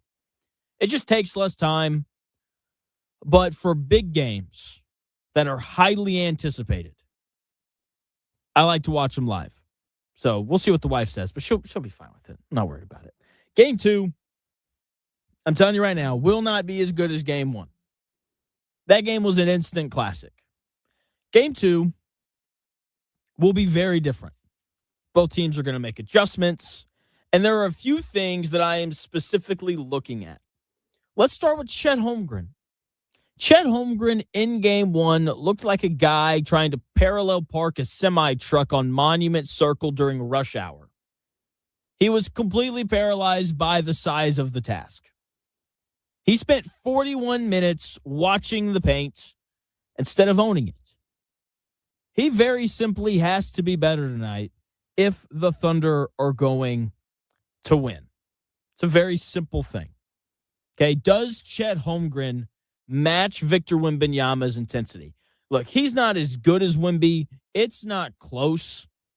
Victor Wembanyama might be the best basketball player in the world, and Chet Holmgren at best is like the 25th best basketball player in the world. There is a ginormous gap between the two players. So I'm not asking for Chet Holmgren to go like bucket for bucket with Victor Wembanyama. I'm just asking him to not look terrified of Wemby. That has to change. I have never seen a professional athlete fear his peer the way that Chet Holmgren fears Victor Wembanyama. Chet Holmgren has to grow up, and he's got to go at Wemby all night. He has to take the challenge of defending him. He has to take the challenge of rebounding the basketball. You can't allow Wemby to grab 24 rebounds. Jeez, like he has to make Wemby guard the ball. Like he has to be a respectable enough offensive player that Wemby has to actually respect him. And he didn't do that in Game 1. Okay? Again, he's got a rebound. 24 rebounds is just insane from Wemby. Chet Holmgren had 8 in 41 minutes. Those are Miles Turner numbers. Those are we're going to run you out of town numbers. Or I guess you could also argue those are we're going to waive and stretch Damian Lillard at $20 million a year so we can pay you $30 million a year numbers if you want to do like glass half full stuff. Okay? But Chet Holmgren by far is the most interested player. He's the player that I'm most interested in tonight. I want to see how he looks off the ball. Is he actively looking to cut when Wemby gets caught ball watching? I want to see how he attacks the glass. Is he more willing to challenge Wemby at the rim after getting posterized in Game 1? Is he more active defensively? He was bad in every area during Game 1. Can he find a way to be a positive tonight for the Oklahoma City Thunder? That's the most important thing. 2, De'Aaron Fox, I believe, is going to play tonight. I want to see how he changes the offense for the Spurs. How much does Dylan Harper play? Because Dylan Harper was the Spurs' second best offensive player in Game 1. 24 points. He had 11 rebounds. He defended well. He was excellent for them. He rebounds better than Fox, and he defends better than Fox. But here's the thing. They're paying De'Aaron Fox a lot of money. And De'Aaron Fox is going to cut into those Dylan Harper minutes. Or maybe it's Stephon Castle, who plays less because he turned the basketball over 11 times. Like, that's why De'Aaron Fox needs to play more. I mean, it was an alarming rate at which the Spurs turned the basketball over in Game 1. I mean, turnover, again, 11 turnovers from their starting point guard is just absolutely absurd in Stephon Castle. So they clearly need De'Aaron Fox to play in the game. The Spurs turned it over 21 times total as a team. So they need De'Aaron Fox to play just so they don't turn the ball over as much. But how does that impact the minutes for Stephon Castle, who's going to be their best defender, on Shai Gilgeous-Alexander?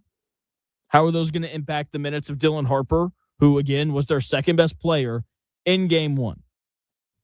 How many times is Victor Wembanyama going to touch the basketball?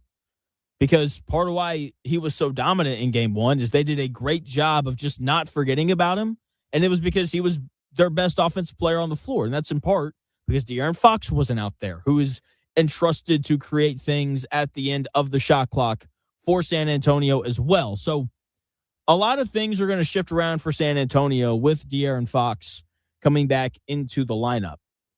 Last two more things that I'm looking for here. Tony East and I talked about it quite a bit when he joined the show earlier. Shai Gilgeous-Alexander was 7 of 23 from the floor, like 1 of 6 shooting in the first half. Maybe it was 1 of 5. I don't remember. And like that's not going to happen again. He's not only going to score 4 points and a half. Not going to happen. Jalen Williams, I would assume, is only going to get better as the series progresses and as he just kind of gets his legs back underneath him and gets used to playing in the playoffs. Neither one of them were as efficient as they needed to be or normally are. I expect them both to be much better tonight. SGA definitely will. So he's going to come out. He's going to start scoring the basketball immediately. Okay? And I am intrigued to see how the Thunder keep Wemby away from the rim to make their offense easier. And again, even if they can, like SGA is going to be more efficient. Again, he's not shooting 7 of 23 from the field again. And then the last thing that I'm intrigued by here is, will either team's role players consistently make shots outside of Alex Caruso? Neither team's role players consistently hit shots in game 1. The Spurs role players hit a few well-timed threes. Oklahoma City, though, outside of Alex Caruso, it was bad. They were 9 of 31 from 3 when you take away Alex Caruso's 8 of 14 from 3 shooting. Okay, the Spurs, on the other side, only shot 13 of 43 from 3. So both teams, I think, are very capable of shooting the ball better. I thought both teams got good looks. They just didn't make them, right? Except for the big moments for the Spurs. The number of, gotta-have-it threes that they made was really impressive. But all in all, they only shot 30% from 3. Oklahoma City shot 38% from 3. Let me enunciate a little bit better there. And so I'm just so intrigued by this game, mainly in how does Oklahoma City find a way to generate more baskets? Because you know that they're going to get stops. Wemby, I get it, great in game 1. Needed double overtime to win the game. That's what they needed. So how do they rebound better, right? Because they gave up 61 rebounds to the Spurs when they themselves only had 40. Look, you got rebounded by 21. You got no business winning the game. The Spurs also shot 10 more free throws than Oklahoma City did. Very interesting. No one talked about the free throw shooting after game 1. I wonder why. So there is, I think, more room for improvement for the Oklahoma City Thunder than there is for the San Antonio Spurs. But I am just absolutely fascinated by how this game is going to go. Chris, who do you like tonight in game 2? I'm going to take the Thunder. They're coming in with a chip on their shoulder. They're going to play harder than they did the other night to make up for they're not happy. They're going to come in and probably punch them in the mouth and keep them down the rest of the game. That's a really good point. And I'm really interested to see how the Spurs kind of deal with that. Because, I think, Tony East, he brought it up. They've only lost one game that Wemby has started and finished, and they're yet to be dominated for, any stretch. Look, you're going to give up 8-0 runs in those things, but, how do they look if they're down by, 16 at halftime? I think they're really competitive. It's part of why even though I grew up a Mavs fan, I do like this Spurs team just because of how competitive they are. But I don't know. It's an interesting thing to kind of monitor tonight. You know who Wemby reminds me of? I think he's this generation's Hakeem Olajuwon. You and Mike have been hanging out too much, huh? That's my comparison. Mike didn't have anything to do with that. That's just I know. In my head, but Mike loves Hakeem, and whenever I tell him about Wemby, I'm like, man, he just moves in a way I've never seen a 7'4" guy move before. And he's like, well, you weren't around for Hakeem. I'm like, yeah, well, Hakeem also wasn't 7'4". So true. But yeah, go ahead. But Sorry. yeah, no, that's all I was saying. I think in a couple of years we're gonna see Wemby in those same types of commercials going, when he was blocking the whatever commercial that was. Have you seen? We can't play it on the air because it's Kevin Garnett. Have you seen Kevin Garnett talk about Hakeem Olajuwon? No. So Kevin Garnett, legendary player, More legendary trash talker. Everyone knew that when Kevin Garnett was on the floor, like he was talking the entire time. And so whenever he does interviews, people will ask him about guys that he played against, and they'll ask like did this guy talk trash? You know, it's like one time they asked him about Tim Duncan. Like, did Tim Duncan talk trash? He was like, yeah, you know, Tim Duncan would hit you in phrases. Be like, nice try. and stuff like that, which is so funny. And then he said, they asked him about Hakeem, and he was like, oh, Hakeem talked so much trash.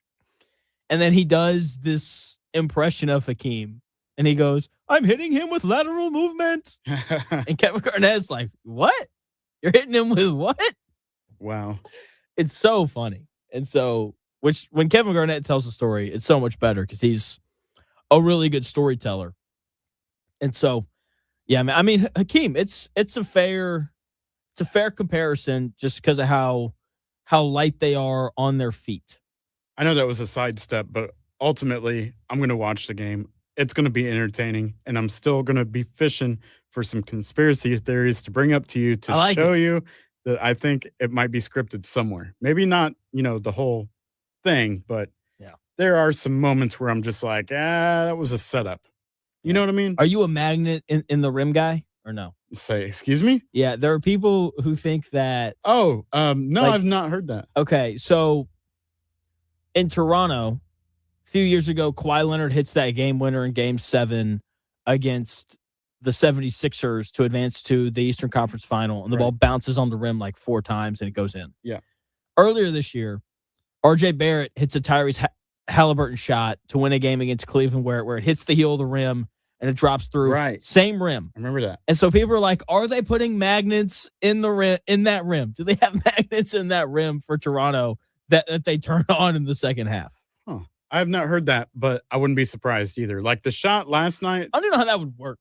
The one that rimmed out, right? To go into overtime. That they I thought was flipped the magnet because like north and south push or however that works. I think it's a little bit more scripted in the NFL than in the NBA, but now I'm starting to see, now that I'm not paying attention to just the Pacers, I'm looking at other teams. I'm like, some of this stuff is off, man. I don't know. I think basketball is just, it's so unpredictable. Like the real reason why Cleveland lost last night, or one of the reasons, they took way too many threes. They were 16 of 50. Like if you're taking 50 threes and Karl Anthony Towns is the opposing team center, then like you deserve to lose. And so, and it's such a make or miss game. Like I hate when people say it, but it's true. It's like, if you want to win, you've got to make shots. It's like, well, yeah, obviously. But I get it. Like the conspiracy stuff is fun. Maybe I don't want to believe it because it'll just wreck my life. Yeah, and I'm not trying to do that. I'm not trying to ruin the sport for anybody or I know. It's anybody that thinks that way may not want to ruin it for the next person or whatever. But just the way, that's how I view things. I'm like, man, it seems like a setup to me. It's too good to be true. Usually if something is too good to be true, then it usually is. You know what I mean? Fair enough. Yeah, no, I think you're right. That's a great point. All right. 2:00, final hour of the show is approaching, and the NFL, it's the biggest juggernaut in American culture, but they are about to crash the market. I'm going to tell you why NFL games are turning into gravel, and why Sunday Night Football is losing its crown, and why the league's greed is about to ruin a lot of your fall weekends. We're talking about the death of the NFL feast in 5 minutes. But first, we're throwing it to Chris with your sports update. Thanks, Jonathan. Here's a few stories that are trending this hour. If you're interested in seeing the Colts in London face the Commanders in Week 4, you can go. Packages just starting around $1,000 per person. That's all it takes. Or you can do a full package and book a hotel, a flight, and tickets to the game per person, just over $4,000. That's right in your account balance there for Colts and Commanders in London. The Fever are back home tonight to take on the Portland Fire. Tip-off is at 7. That could be seen on the USA Network. Yesterday, Caitlin Clark named the Grand Marshal for Sunday's Indy 500. Right before she gives the command, you'll be able to see Kurt Signetti piloting the pace car, and you'll also see comedian Andy Richter out there at the track this weekend. He was named Commander in Beef for the Oscar Mayer Weenie 500. So there you go. Still a rain chance for Sunday, 40%, with showers likely in the evening. So hopefully that holds off and we get the race in on Sunday. Finally, Purdue's men's basketball announced this morning that they'll have a high-caliber exhibition game, as they always do. This year, it'll be against UConn. That happens October 27th. So if you're a Purdue fan, there you go. That's what's trending this hour in Indy. More to come on The Real Jonathan Smith Show after the break. Indy Sports Ticket, 1430.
Hour number 3 of the Real Jonathan Smith Show getting underway here on Indy's Sports Ticket. Thanks for tuning in, no matter how you're tuning in, whether that's YouTube, Indy Sports Ticket.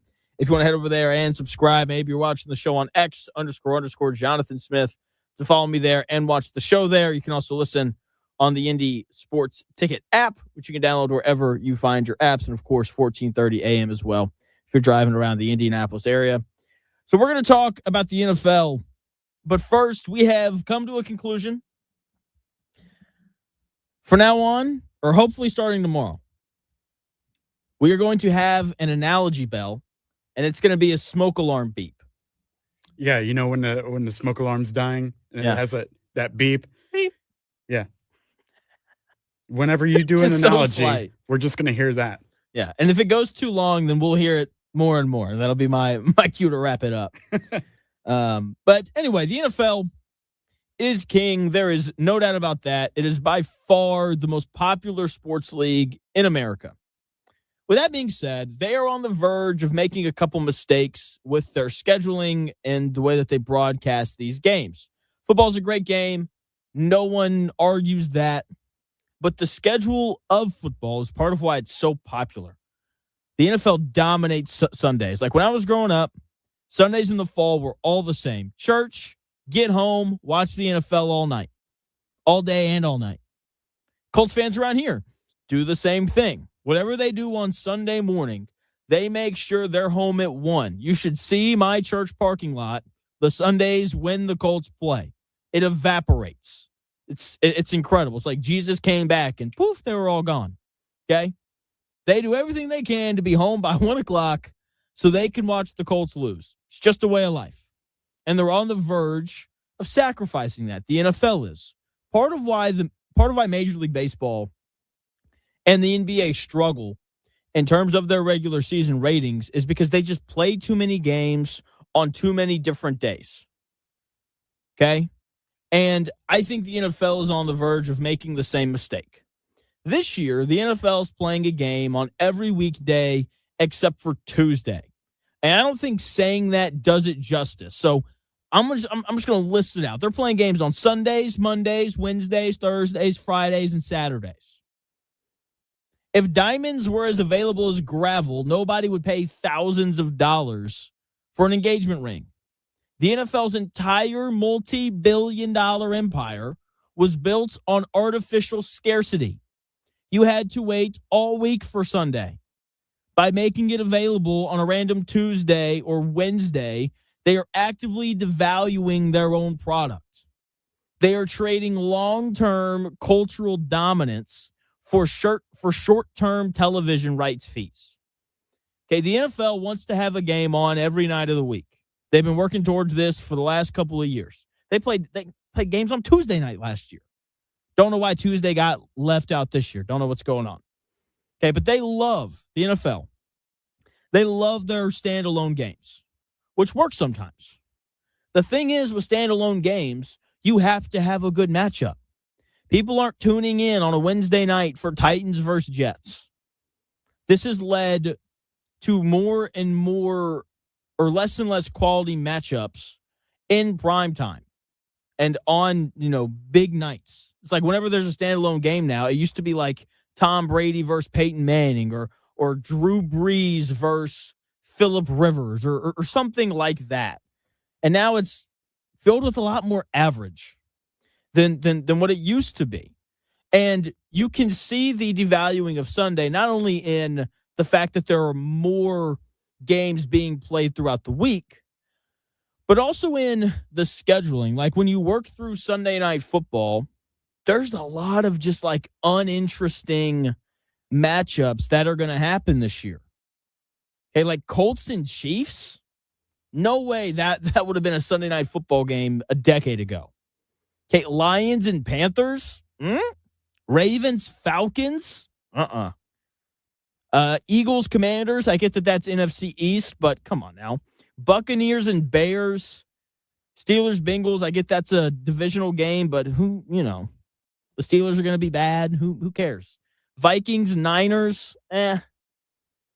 Patriots, Chargers? Not a lot of juice in that one. Texans, Steelers? Not a ton of juice there. Jaguars and Cowboys. I get it's the Cowboys, but not a lot of juice there. There's a lot of who cares games on Sunday Night Football this year. And then you compare that to Thursday Night Football, which has a nice little step up in terms of the games that they have there. We're talking Lions and Bills. Okay, Buccaneers and Cowboys is probably going to be a good one. Seahawks and Broncos. Patriots and Bears. That's Drake May and Caleb Williams. Jags and Ravens could be really interesting if Trevor Lawrence plays well again. Colts-Texans, best Thursday night game of the year. When you look at Thanksgiving Day, that Thursday, Bears-Lions, divisional matchup between two good teams. Eagles-Cowboys, divisional matchup between potentially the two best teams in that division. And then the nightcap is Josh Allen and Patrick Mahomes. Bills-Chiefs. The Thanksgiving slate's loaded. And then the following week, it's Chiefs and Rams. And then, a few weeks later, it's Niners and Chargers, two teams that are probably going to make the playoffs. And then week 16, it's Texans and Eagles, two teams that are probably going to make the playoffs on Christmas Eve. The Thursday night schedule, loaded. And then you look at the Monday night schedule. Oh, my gosh. Broncos-Chiefs, week 1, divisional matchup, two teams that have Super Bowl hopes. Not saying that either one of them are going to be good enough to actually get there. But, they have Super Bowl hopes. A couple weeks later, it's the Eagles and the Bears. That game's going to be awesome. A couple weeks after that, it's the Bills and the Rams. What? Sign me up for that. And then a few weeks later, it's Cowboys-Eagles, arguably the biggest rivalry in the sport. The following week, it's Bears and Seahawks, two teams that are hoping to be at the top of the NFC after good seasons last year. Okay, a couple weeks after that, it's the Chargers and the Ravens. Two quarterbacks that are no longer young and are trying to prove that they can do it in the playoffs. But first, they got to make the playoffs, right? Justin Herbert and Lamar Jackson. And then a few weeks later, it's Cowboys and Seahawks. And then you get Patriots, Chiefs, week 15, Texans and Packers, week 17. Like, there are so many good Monday night football games this year. And there are so many good Thursday night football games this year. And we're not even getting into the games that they have lined up for Wednesdays, which happens twice this year. They've got two really good games, including the season opener, a rematch of last year's Super Bowl. Thursday night football, good slate. Again, Thanksgiving Day, loaded. Friday has 4 games. The Christmas Day slate is absolutely absurd. Incredible games on Christmas Day on Netflix. And, it's to a point now where it's like, who's watching the NBA on Christmas Day? Nobody. When you got Cowboys and Commanders, that game's, whatever. And then you got Lions, Vikings, that game will be good. And then you got Broncos and Chiefs as the nightcap. I mean, that's a great slate for Christmas Day. I mean, I'm telling you right now, what we're doing in my house, we're going to open presents and then we're going to watch games on Friday. Like, that's what we're going to do. I promise you. And then you have Sunday Night Football, which has the worst slate of the 5 days that we're looking at. And Sunday Night Football has historically been the highest rated NFL game every week. And that's because they always got good games. And it was the nightcap to a day of the NFL. It was something people looked forward to every Sunday. It's like, 1 o'clock, the Colts are probably going to lose. But tonight, man, we're going to get the Chiefs and the Patriots. Tom Brady versus Patrick Mahomes. Like, that's going to be awesome. And when you have more primetime and standalone games, it is 3 things. One, it waters down the options you have for primetime games. They used to have 32 primetime standalone games a year. Monday Night Football, Sunday Night Football. It's not hard to find the 2 best matchups every week. They usually jump off the page. That's why Sunday night and Monday Night Football were so good for so long. They had more games to pick from. 2, it makes it less special. If every game is a standalone game, then who cares? Who cares? Again, that's part of what made Sunday and Monday Night Football special. Those were like the only 2 nationally televised games that you knew everybody was going to be tuned in for all week. Okay? They were the only standalone games of the week. Less is more in certain instances, and this is a scenario where that applies. Again, part of why Major League Baseball and the NBA struggle is they're on every single night. They have primetime games on every night, and so it just feels like something that happens. It's like, ABC is supposed to have a good game on it at 7:30 tonight. Who cares? It's whatever. The reason Sunday NFL football works so well is because it's a feast. It's like Thanksgiving dinner. You sit down once a week. You gorge yourself on 7 hours of commercial-free football via Red Zone. You cap it off with Sunday Night Football. and you're satisfied. It's why March Madness works so well. You wait all year for it. It comes around. They play games Thursday, Friday, Saturday, Sunday, and then you got to wait 3 days for games to start back up again. Okay? And then you watch them all, and then you're satisfied, and then you wait. By the NFL spreading games out across Wednesday, Thursday, Friday, Saturday, Sunday, and Monday, the NFL is turning a gourmet feast into grazing. If you eat a snack every day, nothing ever feels like a special meal anymore. When everything is a standalone game, nothing is a standalone game. If you had Thanksgiving every day, then Thanksgiving would no longer be special, and you'd be very fat. Third, it also waters down the Sunday slate. Do you remember the 1 o'clock and 4 o'clock slates last year? It was a snooze fest. Why do you think the Colts played at 1 o'clock every Sunday? It's like, all right, we know you're going to go home and watch football. Here are all the bad teams. It's like, do you really want to rush home from Sunday lunch to watch the Falcons and Dolphins on Fox with the Colts and the Browns on CBS? It's like, yeah, you want to watch your Colts team play, but every game after that, you're good. Like, are you really going to keep the TV on when they kick it to the West Coast where the 49ers are playing the Cardinals? No, I'm good. Obviously, you'll want to watch the Colts, but the other games are a snooze fest. Okay, if the day games on Sunday suck and the Sunday night football slate is weak, then the NFL is going to lose some interest that they have on Sundays. People have to live their lives. People have to take time to go to the grocery store and do laundry and clean the house and get their car washed. They'll just do all that on Sundays now. It'll lose a lot of its luster. This is part of what makes college football special. I know that every week they're playing games on Saturdays. Occasionally there's like a good Big Ten game on Friday night, but for the most part, games are on Saturdays. And I know there's going to be a great game on at noon. There's going to be a great game on at 3:30, and there's going to be a great game on at 7:30. There's 3 big college football games a day, and they spread them out. It's great. I don't know if you've been paying attention. College football is very popular right now. The NFL should take some notes. Don't play games every night of the week.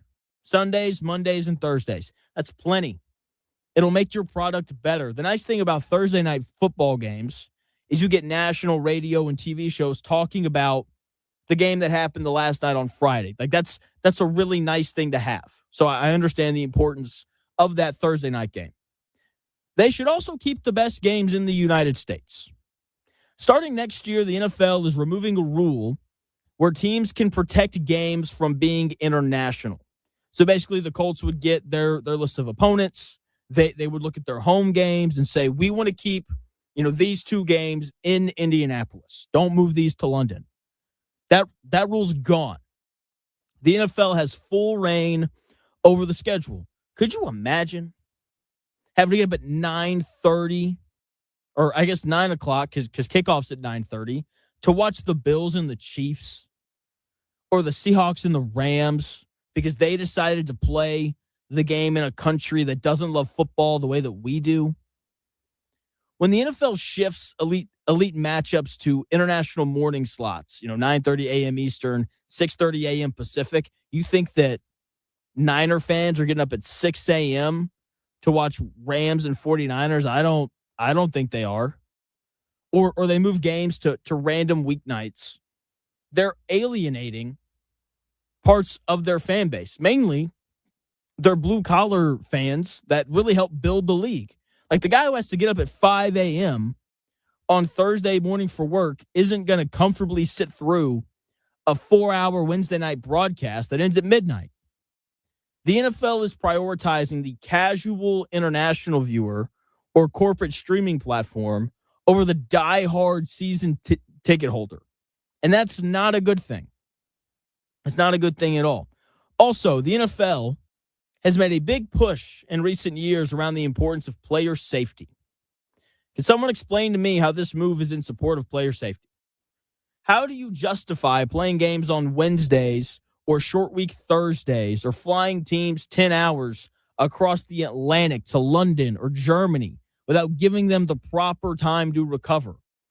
When you do that, the product on the field gets worse.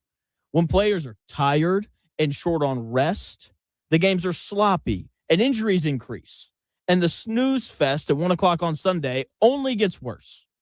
And eventually it spreads to your primetime games because your Caleb Williams and your Patrick Mahomes and your Josh Allens of the world aren't playing because they're banged up. Okay, the NFL is very popular, but it's not more popular than the Lord or sleep. A 9:30 game here is 6:30 on the West Coast. I understand that the NFL is the big dog on the block and they can just kind of push every other league around. But if you push too hard, sometimes you fall over. The NFL is trying to become the air we breathe. Everywhere, all the time, they want football in front of your face. But if you fill up a room with too much oxygen, eventually you spark a fire. And it's all bad from there. Stick to Sundays, NFL. Please don't make us choose between the Colts and our sanity, because the majority of people, I think, would take their sanity. So, just a word from the wise. Today's Wednesday. It is Wednesday, my dude. Ah! Like, About I think 4 people got that reference. That's right. Okay. But I could see within the next 3 or 4 years, NFL being 7 days a week. I think they're going to find some crazy excuse to have a game, at least one game every day. There's going to be like some Australian game at 7 a.m. on a Tuesday, right? Yeah. And they should just give every division their own day. my question, I guess, for you, and maybe this could be a crazy question. Do you ever see like these overseas places that the NFL games are being played? Do you ever see them like coming up with their own league, something similar to the NFL and like NFL Europe? So, and then at some point it's special for the best 2 teams over there to come over here and play on our schedule or something like that. You know what I mean? Yeah. Why do we have to share our NFL? Get your own NFL. NFL Europe's a thing. Okay. There's like a school over there. They played IMG a couple years ago. I think IMG beat them by 1,000. For those who don't know, IMG's like big school in Florida where they recruit people, and it's like $120,000 a year to go there. Anyway, so like the whole point of this is just to grow the game. That's the whole point of it, and I get it. But ultimately, like, because obviously, like, if you can show games here and in Europe and in Australia, then like you're gonna make more money than if you only show them here. And even if like Europe developed their own American football league, I just don't know how much good it would do. Like, Europe has their own basketball league, but the NBA is still really popular over there because we have the best players. You know what I mean? That's fair. Yeah. So, I mean, I think it's a good idea. I think it would help. Maybe. We'll see. But I don't know, man. I just don't. Maybe I'm just selfish. Well, it's just like you I just said. don't like to share. Right. It's just like you said, man. These players are not going to get the necessary rest whenever they're flying overseas, playing in the middle of the week, playing, a special Friday game because it's the day after Thanksgiving, whatever. So instead of stretching all these great players thin that they love overseas, why can't they just, create their own league and get some great players? You know what I mean? I'm with you. I think it's a great idea. Would love it if they did it. I don't know, man. Like I get why the NFL is doing it, but I think that the last thing you want to do is alienate your target audience. And when you look at the NFL's target audience, it's primarily men between the ages of like probably 16 and 55, right? And if you're playing games at 9:30, like they're not, or 6:30 if they live in California, like they're probably not tuning in for that. If you're playing games, on Tuesday night and Wednesday and Thursday and Friday and so on, like there are football fans out there who are going to be like, it's Christmas Day. I'm hanging out with my family. I'm not watching these games, even though that's something that I want to do. The Thanksgiving Eve game, I do think is a brilliant idea. Sure. I do think that's a good idea because like football and Thanksgiving go hand in hand. And so it's an interesting strategy, and it's one where they could very easily alienate the audience that really kind of helped that the audience that is why they're the NFL. Because like I don't know about you, but like, I don't want to stay up until midnight every night of the week watching the NFL. Like I will because this job's awesome, and I'm not going to complain about it because again, this job's awesome. But like I would rather have a night where I could go out and hang out with my wife. I would agree with you on that. And so. Do you ever, last question, do you ever see the NFL like evolving into the way like soccer is, right? Like world-wise, like have a world football league and like instead of just, a few states teams here, we take the best of the best and would take, USA football NFL against, London NFL team. I don't know. We'll probably win every time, but anything like that, similar to soccer. I think it'd be a while for that to happen with football, but basketball's close. Like NBA Europe is the thing that they're actively working on where, Jabari Parker and Real Madrid come over here and play whoever. And because every year this happens and it upsets me. Someone wins the NBA finals and we call them world champions. And then all the other leagues around the world are like, how can you be world champions when you didn't play anybody else? It's like, because we're the best league. It's not really a question. Okay, like the best player in France doesn't play in France. He plays over here. Okay?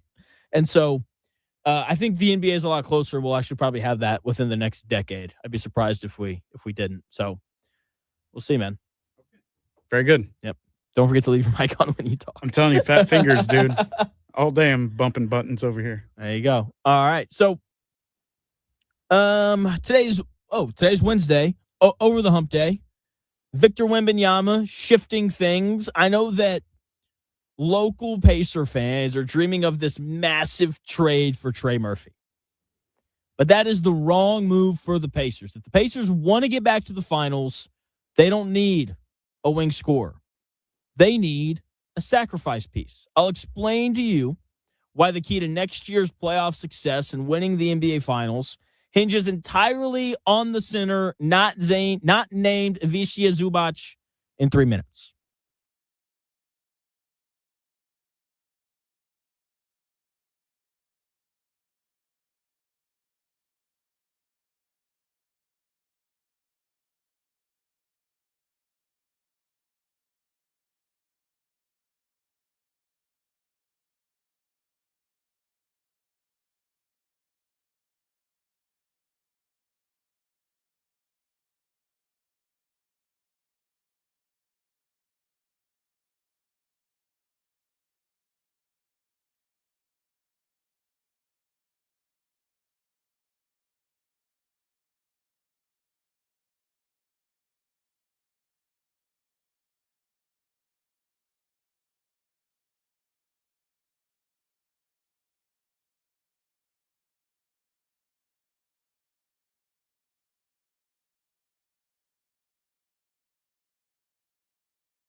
it may, one day, be a must-listen for sports enthusiasts.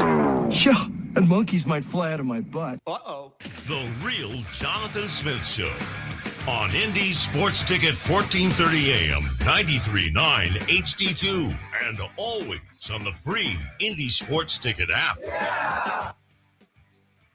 Welcome back to the Real Jonathan Smith Show here on Indy Sports Ticket. Thank you for tuning in, no matter how you're tuning in, YouTube, X, the Indy Sports Ticket app, 1430 AM. No matter how you are tuned in, it is greatly appreciated. Tonight, we've got Game 2 of the Western Conference Finals.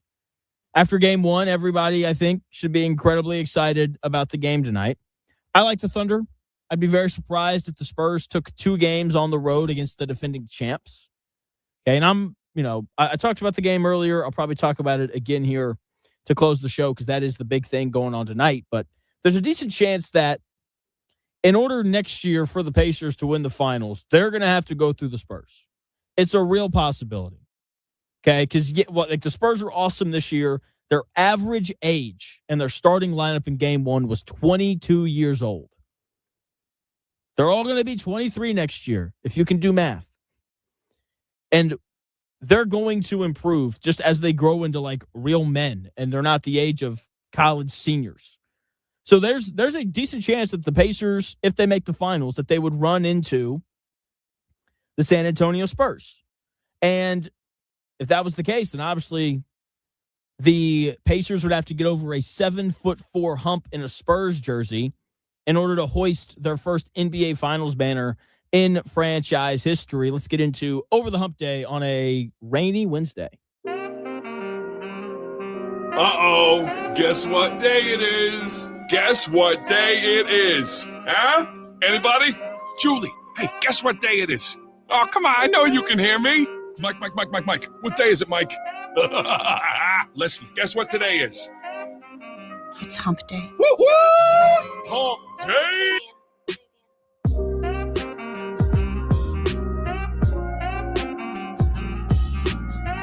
No, as a coach, I gotta get us over that hump. I gotta get them comfortable, knowing that you're gonna be in close games and you gotta make plays coming down the home stretch.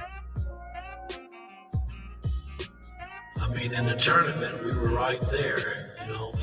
I just didn't get them over the hump, man. And that's something that I live with every day of my life. Because I truly believe that was the team to really make some noise and get to the finals, and I just couldn't get them over the hump. Good old Mike Woodson not being able to get anybody over the hump. Real quick, breaking news. Maybe. There it is.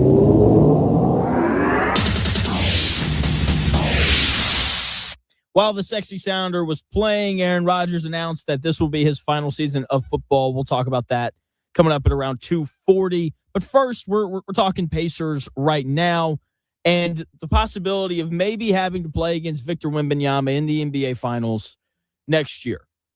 Okay? I think it's going to be the Spurs West next year due to cap reasons. The Thunder are going to have to start parting ways with different players, and we'll see how Sam Presti does drafting role players going forward.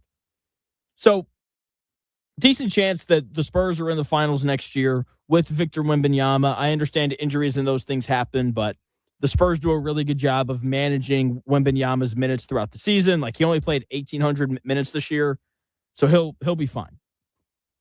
In order to beat the Spurs, you have to have a center that can stretch the floor. If you play a center that can't shoot, then Wemby gets to hang out by the rim all game. That's why Isaiah Hartenstein only played 12 minutes in Game 1 for the Thunder, despite being a really good player. When he's on the floor, it makes it so much easier for Wemby to hang out by the rim. And that, in turn, makes it impossible to score at the rim against the Spurs. And it's kind of important to be able to do that. In chess, you can have the most powerful pieces on the board at your disposal, but if your opponent has a piece that can control the entire middle without moving, you're paralyzed. You're stuck. Victor Wembanyama is a 7'4" queen that can guard the perimeter and the rim simultaneously. A stretch 5 is the equivalent of a sacrifice piece in chess when you're playing against the Spurs. You aren't asking your backup center to score 30 when Wemby's on the floor. You're putting him 25 feet from the basket to force Victor Wembanyama out of his castle. When I look at the Pacers' current roster and I look at the improvements that they need to make to be able to get back to the finals next year, they don't have a real stretch five on their roster. Micah Potter's not a good enough defender, and Jay Huff didn't shoot the ball well enough to qualify as a stretch five. Okay, every team around the league is watching these games, trying to figure out how to get better. You know, Kevin Pritchard and his team are watching the series, trying to figure out how they can improve the roster. The answer is a stretch five. I know everyone's talking about a Trey Murphy trade. He doesn't help you beat Wemby and the Spurs.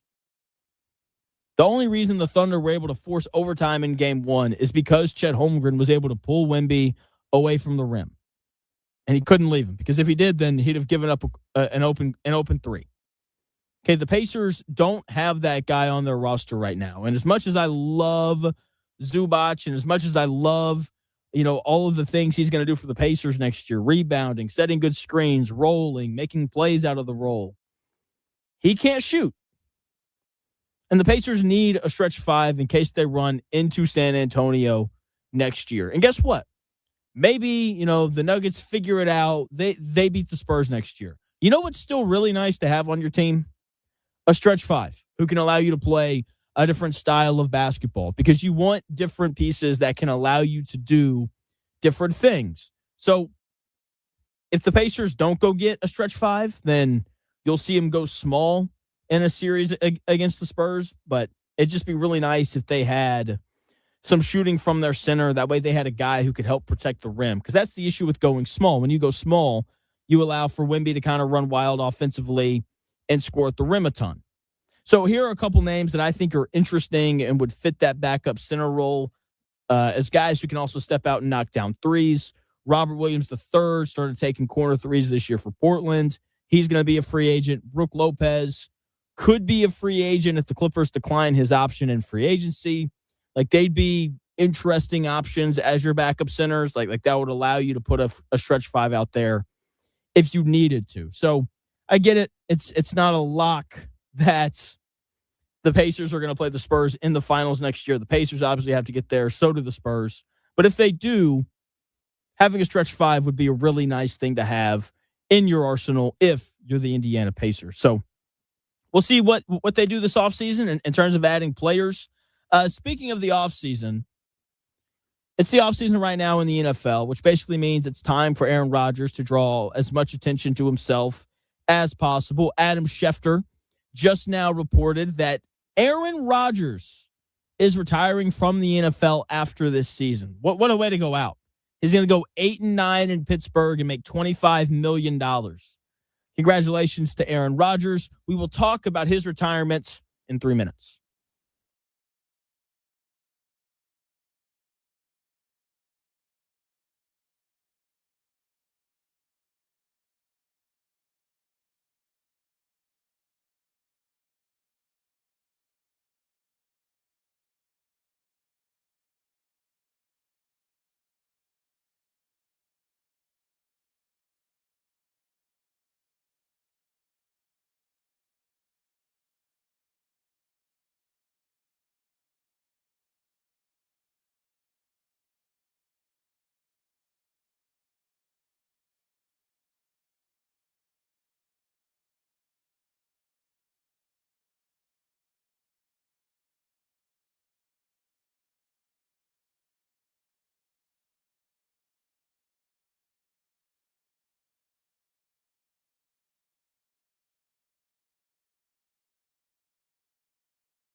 The best takes. Maybe. The Real Jonathan Smith Show on Indy Sports Ticket 1430 AM, 93.9 HD2, and always on the free Indy Sports Ticket app. Welcome back to the Real Jonathan Smith Show. Aaron Rodgers announcing about 10 minutes or so ago that this will be his final year in the NFL. He's retiring. And good for him, man. You know, he's going to make $25 million this year, lose like 8 or 9 games in Pittsburgh, and then move to a dark cabin in the woods where we'll never hear from him ever again. Do you think we'll hear from Aaron Rodgers after he's done playing? I could see him being a part of like the Fox or CBS like Sunday pregame team or something. You know what I mean? Can we get Tuesdays with McAfee back? Can we get Aaron Rodgers calling out Fauci again? Yeah. Absolutely. He was insane. Just an insane run from him. Jeez Louise. So that's happening. I don't really know how I feel about it because I was a big Aaron Rodgers fan growing up just because he was incredible. Just an incredible football player. And so, I don't know, like, anytime someone that you grew up watching retires, I don't know, it's just a weird feeling. Like, when Tom Brady retired, I was like, oh, it's weird. He was, like, really good when I was a kid. And same thing with Peyton Manning. And when LeBron retires, I'm sure I'll have the same feeling. So, I don't know, just an interesting thing. Yeah, I don't know where I was going with that, but that's how I feel about it. So no, I know what you mean. Yeah, it provides some sort of emptiness, right? Like when Reggie Miller retired, that was like my favorite basketball player. I'm like, well, basketball's not the same now. All right, I got to find a new favorite player, but it's not going to be the same. That's a good way to put it. That's how I felt when Dirk retired. You know, he scores 27 points while limping around like a wounded gazelle against the Spurs. When Kobe retired, it was the same thing. Right. 60. So what does this season ultimately really look like for the Steelers? I know it's not our team, but yeah. Do you think he goes out and gives it his all? Or is it just kind of like, this is my last year, I've kind of mailed it in? The thing about football, if you don't give it your all, then you get severely injured. That's why tanking's not a thing. Right? And so I mean, look, he'll give it his all. I don't think he would play if he wasn't going to do that. I mean, I don't know. Maybe he sees the $25 million as like an easy money grab because the Steelers really don't have any other option, you know? Sure. I could also see him like being a mentor towards, you know, the new draft pick. And what if he gets traded? Like it's week 7. The Steelers are 2-5. If Rodgers gets traded? Yeah. Week 7, the Steelers are 2-5. They're not going to make the playoffs. Aaron Rodgers walks into the front office and says, hey, Brock Purdy tore his ACL in San Francisco. I would like to go back home and rectify things. The team that passed on me, number 1 overall, like trade me to San Francisco. Interesting. That'd be crazy. I hope something like that happens because, I mean, it was kind of depressing watching Tom Brady his last year in the league. It's like, oh, you guys are going to go 7-9, 7-10. I can't remember how many games they played that year. But I don't know, man. Like, when legends leave, I always want them to do well. Even if I don't like them, because, like, you want your lasting memories of great players to be them at, like, their best. Like, that's the really cool thing about the LeBron run. You know, like, kids who are seeing it now, like, it won't be the same image that we have of LeBron when he was like 25, but like they'll have like a decently proper image of of how LeBron James played basketball. And, you know, I don't know. I guess I just care too much about the younger generation that I want them to have that same glimpse of Rodgers. If you're a Steelers fan or you live in Pittsburgh or whatever, are you wanting him to just hang it up already and be done with it? Or are you just, what are you look for, I guess, after, you know what I mean? Like, as a Steelers fan, like, okay, he's leaving. There's a good chance that he may not bring us a championship this year. So what do we have to look forward to? If we were in this situation, yeah, you know what I mean?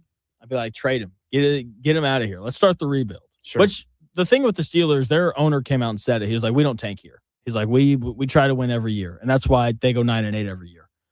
Steve Fitch tweeting at us saying, I feel like Rodgers is the last of great old school quarterbacks, like the Manning, Brady, Big Ben, Drew Brees, Aaron Rodgers group. Yeah, that's probably true. There's probably a lot of truth in that statement.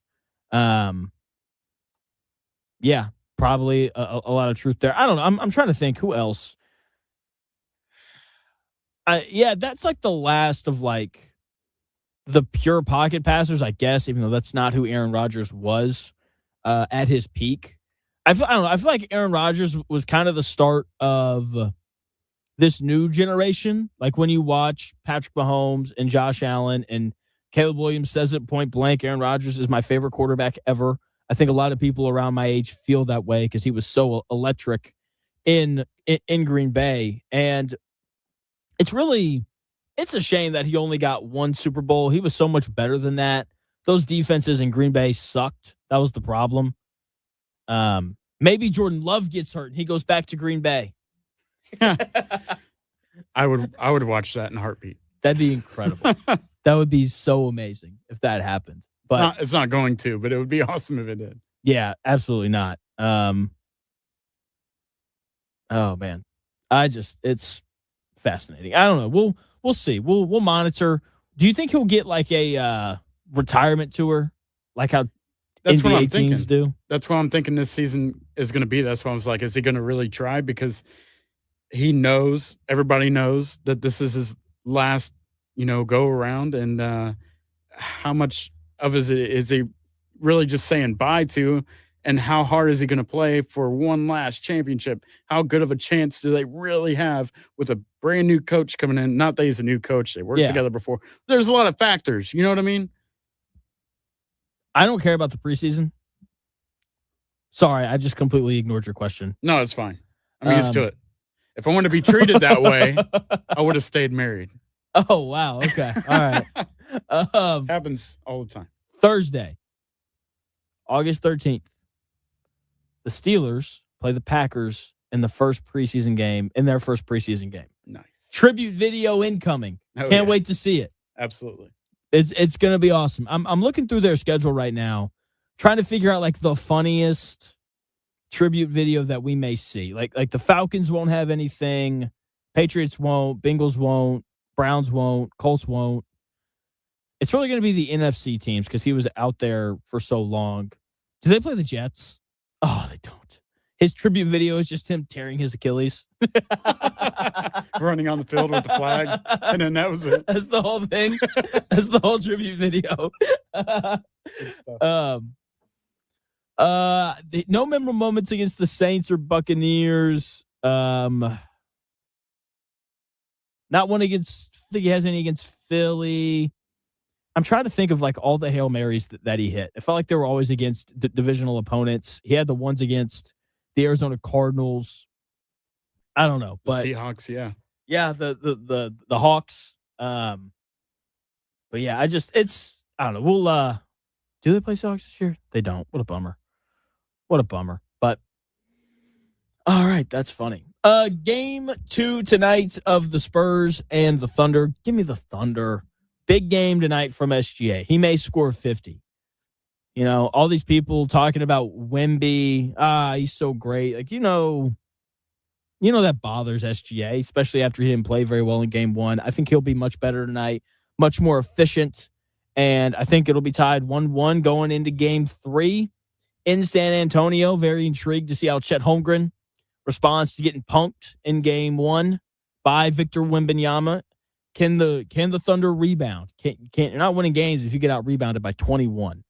I don't care how well you shoot the basketball. Like, that's 21 possessions. Like, that is incredible. Can the Spurs do a better job of not turning the basketball over? They turned it over 21 times in that game. In that game 1, Stephon Castle with 11 of them. That's where De'Aaron Fox is really going to be important for San Antonio, just because he's not going to turn the ball over. Such an important thing, right? And so can't wait for that game tonight. It won't be as good as game 1, but that's okay. Nothing will be as good as that game 1 for quite some time. So game 2 tonight, going to be a lot of fun. Two really good teams. Knicks they beat the Cavaliers last night and, erased a 22-point deficit. Jalen Brunson did that thing where he just doesn't miss for 8 minutes, and they were able to complete the comeback. I'm about to say something that would get me shot in some places. Okay. Thanks for the warning. There's a very, very small part of me, minute, that kind of wants the Knicks to win that series. Simply because I think it would be a better finals matchup if the Spurs won, which it kind of feels like the Spurs are going to win that series, which is kind of insane. Because when you see teams and how they defend Victor Wembanyama, what do? They put like wings on him. Tell me OG Anunoby's not the best player in the NBA to put on Victor Wembanyama. Like the Cavaliers, they'd probably put Evan Mobley on him, which I don't know how that would go. But OG Anunoby would be the best guy to put on Wemby. 6'8", really strong, could move him around, rebounds well. See how well he rebounds when he's guarding a 7'4" guy. But I don't know. I don't know why you would get shot over that. Because I said I wanted the Knicks to win. Oh. Can't say that around here. Well, you can. Yeah, I'm still alive. Haven't been shot yet. Knock on wood. Oh, but man. yeah, you're right. Someone just like walks in through the doors, like, what'd you say? I'm like, go Cavs. Yeah. I don't know. I just think that in terms of matchup, the Knicks are just the better team, right? Like whether they play the Thunder or the Spurs, I think that's going to get us the better matchup in the games. Because even like OG defending SGA for 6 games would be a lot of fun to watch. And man, watching Stephon Castle, he has there's certain players in all sports that people naturally gravitate towards. And I love an athlete that's not afraid to get dirty. You know what I mean? And like that is Stephon Castle. Like he gets in people's grill and he forces turnovers and he pushes the issue and he's incredibly physical and he bumps people and he kind of pokes at people and he gets under your skin, but not in like a Lou Dort way. Like the way Lou Dort does it, it's annoying. By the way, didn't notice him at all in game one of in game one either. But with Stephon Castle, I really appreciate just how hard he plays. And that the Houston Rockets are sitting at home right now. Like, man, we really took Reed Shepherd, a 6'2", 180-pound shooter who can't handle the basketball, over a 6'5" great athlete in Stephon Castle. I mean, man. It's just the way the drafts fall are just insane. Insane stuff. And I'm still amazed at the amount of draft luck that we've seen the Spurs have throughout their history. It's like they not only won the Wemby lottery, they got the second overall pick last year in last year's draft. So they were able to draft Dylan Harper. Their odds for that were terrible, by the way. Everybody talks about Dallas moving up. No one talks about San Antonio and how far they moved up in last year's NBA draft. 3 years ago, that was the Castle draft. And so you have this bad draft where Ricochet goes 1. He didn't play at all for the Hawks in the playoffs. After game 1 of their series against the Knicks, he was so bad. Second overall pick was Alex Sarr, decent player. Third overall pick, Reed Shepherd, only played for Houston out of necessity. If Fred VanVleet was available, Reed Shepherd, he wouldn't have played nearly as much as he did. And then Stephon Castle, the best player in that draft class, falls into San Antonio's lap. Incredible stuff there. Just an incredible amount of luck. And speaking of incredible things, we learned a lot of stuff today. Maybe. That's me assuming. What was that look for? I make crazy faces. Sometimes, okay, all right. Because, yeah. It's like, maybe we didn't learn anything today. We're gonna go to producer Chris now. He's gonna tell you what we learned today on the Real Jonathan Smith Show. All right, class, what did we learn today? I'm kind of curious as to if you learned anything on your own show today. Did you learn anything today, Jonathan Smith? Or is this all the stuff that I just learned or that me and the listeners learned? Did I learn anything today? Not that I can think of. I'm sure there's something in there. Okay. First thing today, we learned that Jonathan Smith did not learn anything on his own show. That was easy. We also learned that Aaron Rodgers is retiring after the season, but you know who's not retiring ever? Joe Flacco. That's right. Yeah. We also learned that Jonathan has so many analogies that we need a sounder for it. We know that you should never get up to pee in the middle of a documentary about a celebrity that is sitting right next to you. Yep. We know that the NBA playoffs are not scripted, and Jonathan is a strong believer of coincidence. All right. We also learned that you're never too old to drink Capri Sun or Kool-Aid. Oh, yeah. Listeners missed that. I walked in today with a juice box. Shout out to Mike. Do you have a Capri Sun? Okay. I like it, too. That's okay. We also learned that with the way the NFL schedule is laid out, 5 years from now, we'll likely see an NFL game every day of the week. And finally, we learned that Jonathan doesn't record playoff games so that he can look at referees' butts. And that is what we learned today on the Real Jonathan Smith Show. There you go. There it is. We'll be back tomorrow, noon to 3. The Bear. Chris Felicia is going to join. We're going to talk over-unders for the upcoming NFL season. That'll be at 2 o'clock tomorrow. But make sure you're tuned in at noon. We're talking Spurs, Thunder. I'll think of something about the Colts to talk about. It's going to be a great time. Noon to 3 tomorrow. We will talk to you then. See ya.